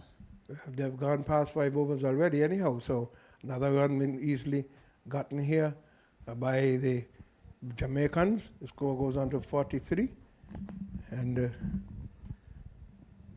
we're in over number 8. 69 needed from 111 balls. They can do it in singles, which they are doing nicely. Sentil comes into bowl to the left-handed Brian. That's Barnes, the captain, and they hustle a single. Brian is ever alert, looking for the single. The batter would be the one last to get off his markers. After playing a stroke, he has to catch himself, get into his rhythm. And so the ball has been played into the onside. They're hustling. To the offside, they're hustling. It's looking for the singles. 44 for 1. We're in over number 8. Brian on 13 receives from Sentil. Flatter delivery, plays it, but this time is not going in the gap. Man is a little bit shorter, so there is no room for that single. He's on 13 from 24 balls. Brian, as you see from the tall Sentil, he looks to sweep into the onside. It goes away. No one is in the deep, and it crosses the boundary. Now, at 4 runs, lovely sweep shot there from Brian. Yeah, a delivery which was offline, and Brian swept it down towards the back of the square area for 4 runs. And so the Jamaicans move on to 48 for 1 after 8 overs. We tell you, in the game Leopards versus Guyana, they need another 36 runs from 6.2 overs. They're 198 for 5, chasing a target of some 234. So the Leopards, they are in danger of losing another game. And it's Jamaica here looking to win against the USA 2. They are 48 for 1 after 8 overs, needing 64 from 108 balls. You are listening and watching West Indies Rising Stars under 19 competition being hosted here in St. Kitts Nevis. Nevis having the game here, USA 2 up against the Jamaican team. They made 143 at the end of their stint when rain shortened the play. Then we had a shower again during the lunch period and beyond, and so they had to reduce the overs and the runs. Jamaica needs 112 from 26 overs. At the moment, they are 48 for 1 from 8 overs. So Tumala has come into the attack. Here's Tumala. It's onto the back foot goes Captain Barnes, plays it into the offside. Are they going to go for 2? No. The fielder gets there quickly off the cover boundary, and they've picked up the 49th run in the beginning of the 9th over. I'm telling you that the Windies cruise into victory. They're 154 for 2. And the captain, Pascal, is 102 not out. So the second Congratulations to him. of this ground. So he has been gaining confidence. He has been making more runs as this tournament goes on. Yes, congratulations to him as the man plays it into the onside. The field is deep on the long on area, comes in quickly, throws it in. Awkward bounce, but the keeper does well to stop it. Score goes on to 50 for 1 in the 9th over. Barnes on 5, Brian on 18. They are going at 6 point. They need 3.5, and it is steady going for them. The USA is going to have to make some deep inroads into the Jamaican batting in order to stop the tempo. In the minute they miss, they're going to go to the boundary. Otherwise, they're looking for the 1s and the 2s. No run there. Looking again for a single, but straight mid-wicket is there, and there is no run. 50 for 1 in the 9th over. Jamaica looking to get 112 from 26 overs.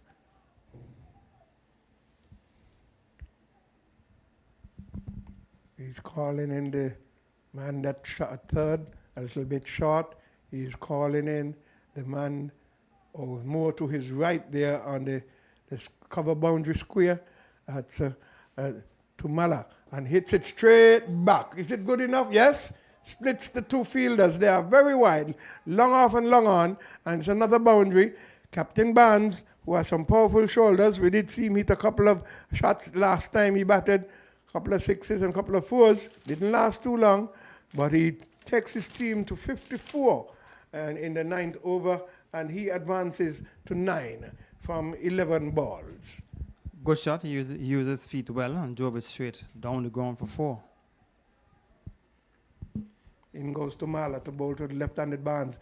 Plays it this time into the onside, looking to go over the top. Did not get under it. It ended up running into the leg of the man there straight mid-wicket, and there is no run. He's on 9 from 12, and 18 it is to Brian. He's a non-striker at the moment. 54 for 1. In goes Tumala, right-arm spinner. And he pulls it this time over the fielder, and it's been covered by the man down there at long on who's been wide, so it's only 1 run had. He moves on to 10, and the score goes on to 55 for 1 at the end of 9 overs. So the Jamaicans scoring at 6.11 runs per over, and they're looking to win this game here against the United States. United States, they have lost their previous 4 matches, and they're on track to lose another game in this year's competition. On the other hand, the Windies have lost a 3rd wicket, so it seems as though they are 163 for 3. They just need another 26 runs to win from 10.5 overs. And the captain is still there. Don't- He's on 106. But he's going to see his team home. Now, Sentil will continue from the southern end. He's a right-arm spinner. So we have got a lefty from the northern and a right-armer from the southern end. He hits it straight back over with those powerful shoulders of his. Captain Barnes getting a maximum for his team. The score goes on to 61 in the 10th over. A good shot, a powerful shot. He knew that he timed it well, because after he struck it, he just looked down and remarked his guard, because he knew that he would have cleared the fence. It has gone out of the park. And another 6 to the big Barnes, the captain of the Jamaica team. Yes, and we are taking a break, so I think we should take a break at this moment. In the 10th over, Jamaica are 61 for 1.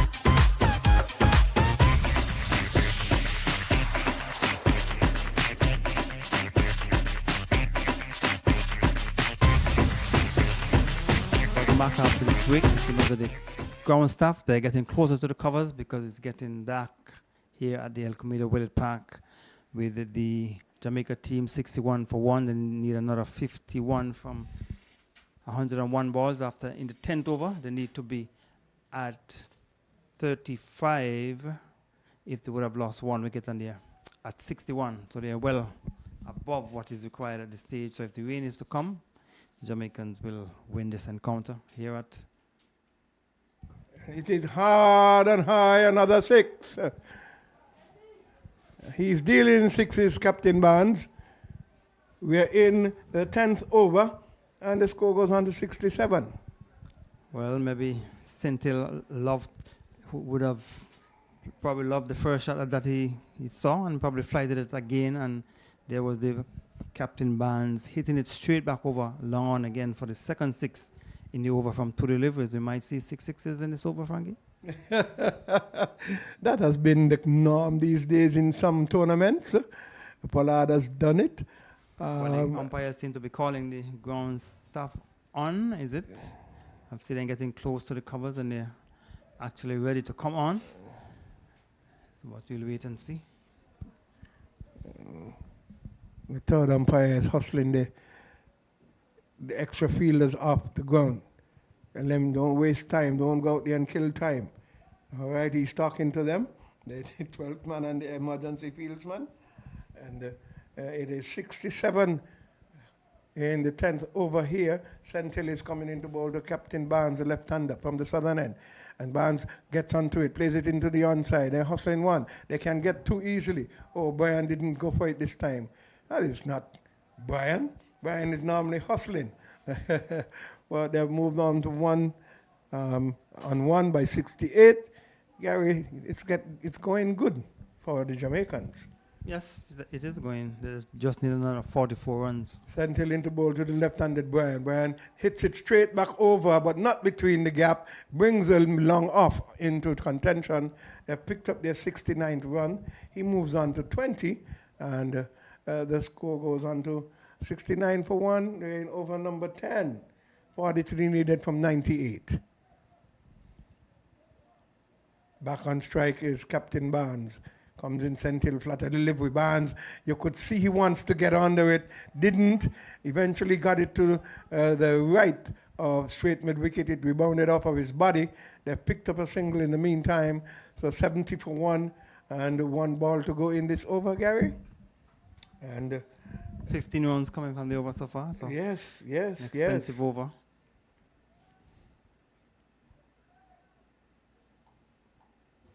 When you pick up your singles, when you get maximums or boundaries, it has come down hard on this with Brian. and it's the end of the 10th over, and it's 70 for 1. Gary, your comments and take it home. So it's just 42 runs from the remaining overs, and Jamaica doing well. The captain looking to bat and probably bat and come not out. He's on 24 from 17. He has struck a couple of sixes, and he will want to continue to bat. They are scoring at 7 runs per over, required with just 2.63. So 2 batters had a little mid-pitch conversation. So I'd like to see if there's any change of bowling from this the commentary end. It seems as though there will be change of bowling, is it? Yes, Rahim seems as though he'll be coming from this the commentary end. So Rahim, who had a couple of overs, or just the 1 over from that far end, was an over in which you saw a number of wide deliveries. He got no wicket. He would have gotten the wicket of Virgo, but he certainly had a very expensive first over and ill-directed first over, so he has been brought on now from this the commentary end as the ground staff get ready and waiting for the signal from the umpire. But it seems to be clearing up in the east, and the rain probably going across the mountain. We'll wait and see if it will come here at the El Comida Willett Park. So Rahim bowling to the captain of the Jamaica team, and it goes off the edge past the keeper for 4. It was wide, and the captain went after it, outer edge found, but it was well to the left of the keeper. That's Ari Pali. He was diving away to his left, couldn't get to it, and down towards the boundary for 4. You could see the intention of the captain. He wants to finish it and finish it quickly. He really went at that hard, but they took the outer portion. He ended up getting dividends, 4. 74 it is. Need 38 from 95 balls. This could be over by the 14th over, Gary. So the captain looking for big drive, and we'll get 2 runs as the delivery, which was he was looking for a big drive, came from the inner portion of the bat, went past the leg stump and got 2 runs. So you can see that he's looking to get after the bowling. You want to finish this game quickly. Yes. But you don't want to give away your hands, though. Well, I think he's watching the weather, but they're well ahead of the Duckworth-Lewis system rate. So he's on 30 from 19, so scoring quickly. And Rahim is in his second over. None 1 for 12. A bit wide of the off stump. Umpire Sandy not interested in signaling a wide. Perhaps the batter bringing it into play, because he did stretch across. He didn't move, but he did stretch across. It's outside the off stump. So it's 76 for 1. So this game started late, reduced to 47 overs. And it was further reduced to 26 after they had an interruption close to the end of the USA 2 innings. They ended on 147 for 9 after 43 overs. And then play was delayed because of some showers, and they reduced to 26 overs. And the Jamaicans would have to score 112. They are almost there. They're 76 for 1 in over number 11. So they should be doing it with overs to spare. Full delivery, and it is driven down the ground, down to long off. And where Jindal is at long off, he fields. 77 in over number 11, 1 delivery remaining. We have seen some 7 runs so far in this over, and the captain has gone on to 31 from 22. Brian, that's Tariq Bryan, is at 19 from 28. He's facing up to Rahim, the final delivery over number 11. Delivery, Yorker length delivery, looking to play it square the wicket, missed it. Over is completed, 77 for 1 Jamaica. Much better over from Rahim. He cut some early runs off of it. Ended up with 1 for 13 from 2 as he had picked up one run in his very first over, which yielded a number of extras. But he has come back good, and there's 7 runs coming off of the over, good for him. And they are 77 for 1 after the end of the 11th. So 112 to get. So Sintel will continue from that far end, and the win was just 5 runs away from victory against Trinidad and Tobago. Sintel to Barnes looking for a big drive. Now he's signaling to the pavilion for change of gloves. The captain for the Windwards retired not out, hurt, 114. And there's the batsman going for a big swing again, misses. And we wait for the signal from the umpire. Leg by is about to be signaled. Yes, umpire at the far end, umpire Tate signal and leg by. So the 50 partnership with that single coming up of 36 deliveries, 78 for 1 in over number 12. Target is 112 from 26 overs. Barnes has 31 of that, out of that. There is the Brian swinging in the air, goes down onto the roof of the stand down in the southwestern corner. Big 6 to Brian. So with that 6, the total has gone to 84. He just went underneath it and lifted it high over mid-wicket out of the ground. And this is the 3rd time we've seen the ball gone out of the park. All from the bat of Barnes. 2 into the schoolyard, 1 down into the southwest, going into Mardy's place. Yes, there are a couple of bars There's down a just beyond there. restaurant Yes, Chinese restaurant I think is there. So maybe went to get some Chinese. Maybe he's getting a meal, yes. So 7 runs off of St. Hills bowling thus far from 3 balls. 84, Gary. They just need 28. I said we should get it by the 14th, 15th over. So the ball has been returned. And Jamaica 84 for 1, scoring at 7.30 runs per over. So with that 6, Brian has gone on to 25. So he's following in the footsteps of his captain, trying to hit some 6s. So he got 1 over mid-wicket. And the fielder at square leg doing some stretching exercise. Maybe he might be coming into the attack from the stick coming to end. And so that's the PD at square leg. So we know in over number 12, 2 deliveries remaining, 84 for 1.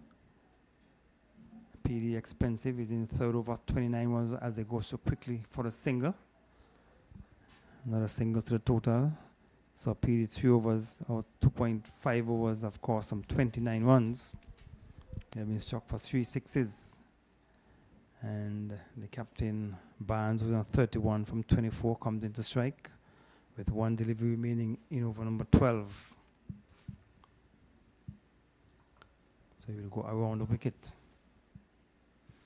And there's Barnes looking just heave it over mid-wicket, came off the pad.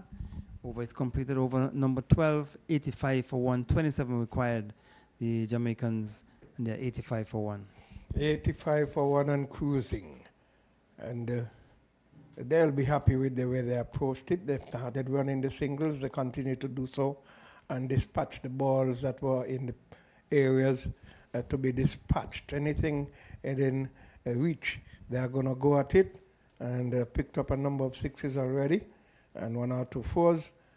And they're cruising, going into over number 13. They are going at 7 point. They just need 27 from 84 balls. So Guyana, 223 for 7 in over number 48. So it was developing into a close game. 12 runs required from 3 overs. As Raheem bowls a wide delivery, and we get a single. And so 222 for 7 Guyana after 47 overs. They need another, how many runs? 12 runs from 3 overs. So it could be an interesting game. And the USA 1 have already defeated Barbados. And so here is Raheem going into ball to the captain of the Jamaica team, wide outside the off stump. No signal coming from the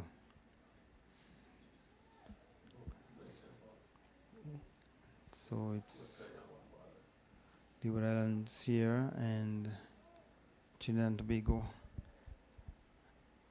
have lost to the Windwards. Windwards 190. That game is completed. So the game at St. Paul. So it's drizzling here at the El Comido Willet Park. So we will see. I'm sure the ground staff will be beckoned onto the field of play as Raheem bowls and hitting it straight back over the ball ahead for 6. Another 6. And this has gone even further over on top of the roof here at the Players Pavilion. And another 6 as the rain comes down here at the El Comido Willet Park. They have been signaled onto the field of play. And with that 6, the Jamaicans have gone to 92 for 1 in over number 13. It's drizzling, but the umpires are probably thinking they can get through the game once the batsman continue to hit the way he has been hitting. So we just need another, how many runs, Frankie? 20 runs? 20. But it's drizzling. It's kind of heavy. The umpires continue with the cricket. As Raheem goes into bowl to the captain, goes to the keeper. They've crossed for 1.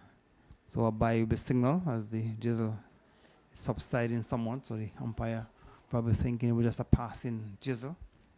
So another single, 93 for 1 in over number 13. So it's Raheem. Muzamil Abdul Rahim Zai bowling from the commentary end. He's in the third over, 1 for 21. Full delivery in the air, goes down towards the field on the boundary. Naso Basso has taken the catch, a full delivery, and the captain has been Bryant swinging down to middle, deep, long on, and Basso taking the catch. That's Rahul Basso, and Bryant has been dismissed. Jamaica losing the second wicket with a score on a 93 in over number 13. 93 it is for 2, 13th over, and they're going to take this home. It's in the 13th over, and Brian has gone. He went for, is it 26? We'll get that for you. I think it's 26. Barnes remains on 38.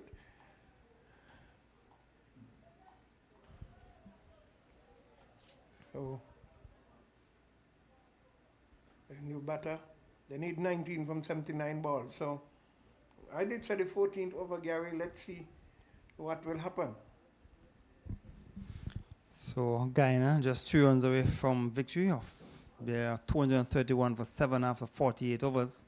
So they need 3 runs from 2 overs. The Leewards seem as though they will go down to Guyana. So Guyana will win the first game of this year's competition against the Leewards. So Leewards getting beaten by everybody. So this is the other game that is ongoing. 2 other matches have been completed. Raheem will go into bowl to the new batter. Left-handed David Dewar, and he got a single.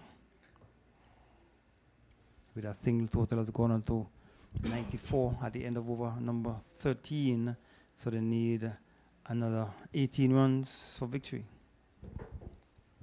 Easy going for the Jamaican team, and a plethora of the top 4 being left-handers, Gary. Yeah, lots of left-handers in the Jamaican team. Yeah.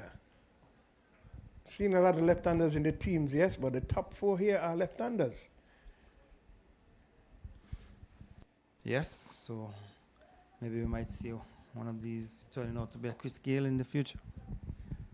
They are the Rising Stars under 19 championship, where the see persons who vying for top spot in West Indies cricket. So there's a change of bowling at the far end, is it? Basso who took the catch, so maybe he has been rewarded for taking the catch at long on, Frankie. Right. Maybe he can pick up 1 or 2 for them, but Raheem had 2 wickets. Although he had been expensive, he has picked up the 2 wickets to fall.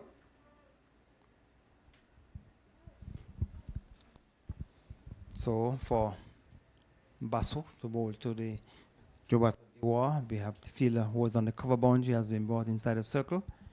And there's a mid wicket and a backward square, and also a long on the onside is also a long off. So those are the 4 fielders out on the boundary.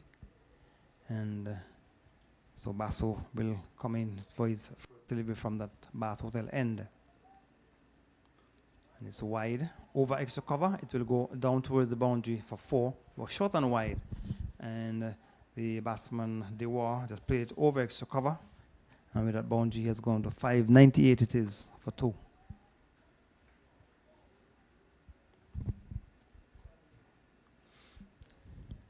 Basu bowling is first over.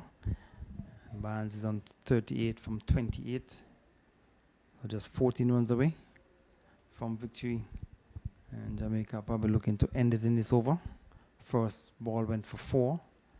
Let us see what will be the result from the remaining 5 deliveries. So Patel has been asked to go to third man. And he will get a single, tugging it down to long on. So 99 for 2 in over number 14. So this is the 5th round encounter. And this game was affected by rain. But Jamaica on target to win. And there is the captain going for a big swing. They hustled for the first one, a misfield down on the boundary, allowed the batters to come back for an easy 2. They hustled too for the first one, so probably put some pressure on the fielder down on the boundary, probably took his eyes off the ball, and it went behind him, or they're able to pick up an extra run. Maybe Boji down on the boundary. So 101 for 2. So the 100 coming up with those 2. And there is the captain back in the way, looking to give himself room to swing into the onside. Just got it down to Raheem at straight mid wicket. So we're just about 11 runs away from victory. As the sun comes back out here at El Comido Willet Park. Another big shot has gone out of the ground once more. Another 6 to the captain, Barnes. So we have seen an expensive first over from Basu. And with that 6, that makes it 13 from the over, 107. So they're just 5 runs away from victory. And I'm sure that the captain, Frankie, will be looking to end it in this over. Well, he attempted to play such a shot, the ball before, and cramped himself. He has changed his gloves. Eventually, they have brought them out. And he would want to, or just one ball to go, maybe to finish it. Had he gotten that ball before where he would have wanted it, the game would have been over. And so I did say in the 14th over, looks like I'm getting what I said, Terry. Right, you're bang on target, 1 delivery remaining, and they need 5 runs. So you would have to strike a 6 if they're to win in this 14th over. And look at the swing, misses. Over is complete, an expensive over. Jamaicans, they are just 5 runs away from victory here at the El Comido Willet Park. 147 made by the US. Jamaica needing to make 112. They're 107. 107 it is for 2. And they have got some 72 balls to get 5 runs. The mathematician is back of me. I'm wondering if he could work it out. He had a very long lunch. Easily, but I thought was that they were going to do, because I know they could have done it. But they reduced the overs as well as the runs. So here we are, and they're waiting to make sure of the calculations. The umpires are both calculating, and so they are getting whatever information they need. I think the discussion was whether or not I think Patel was probably going to come back into the attack. Maybe they are thinking that he probably... Well, he had bowled some 3 overs already. So we'll wait and see what will be the final decision. So seems as though Raheem will continue. Mm-hmm. So Raheem was They being only bowled expensive. We're bowling what possibly could be the last over of this match. Jamaica just need 5 runs from some 72 balls. And captain is on 46. He will not be in strike.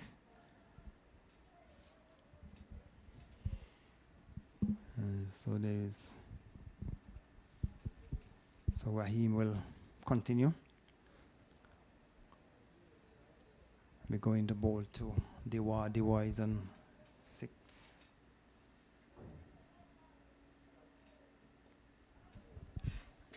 And just going too quickly for the first one, thinking about the second.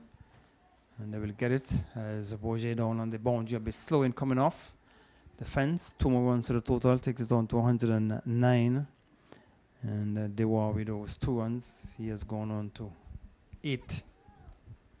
Barnes is a non-striker. He's on 46, and he has struck, I think, some 4 sixes. Raheem is in his 4th over. And the Jamaicans will get another easy single. 110, so 2 runs away from victory. And Captain Barnes might be looking to end it with a boundary so he can get up to the 50. He just needs his 1 strike away from 50. He's on 46. So Jamaica 2 runs away from victory to win here via the Duckworth-Lewis method. And Raheem will be bowling to the captain of the Jamaica team.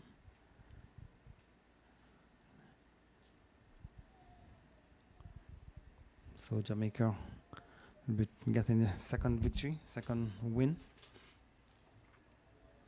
against the United States 2 teams, so which means the United States will be 5-0 as Raheem going to bowl to. Captain is lapping it over the long leg area. It is going down towards the boundary, and that's a victory for the Jamaicans by 8 wickets via the Duckworth-Lewis method. They ended on 114, and with that for the 50 coming up for the Jamaican captain, 50 from 33 deliveries, and Jamaica winning in 14.3 overs via the Duckworth-Lewis method. They needed to score 112 from 26 overs. They have done it in 14.3 overs. They have gotten up to 114. Good victory for the Jamaicans and another loss for the United States too, Frankie. Good knock from the captain, Captain Barnes. I think he hit some 4 fours and 3 sixes. He stayed there, he ran the singles, he dispatched the deliveries when he can get them, and brought his team home to the victory mark, 114 for 2. The Jamaicans, they have done it in the 15th over, 114 for 2, 2 balls more than I had indicated, and so they have won by 8 wickets over the USA. And kudos to them. Good knocks from Brian and Captain Barnes, and Dewa staying with him to see it home. So Barnes struck 3 fours and 4 sixes. So congratulations to the Jamaicans for winning here at the El Camino Willett Park. So we have come to the end of this game, and we will be return here on Friday with the other match, and I can give you an idea of the game that's coming up on Friday. You'll have Guyana versus the United States. That game we played at St. Mary's Park in St. Kitts.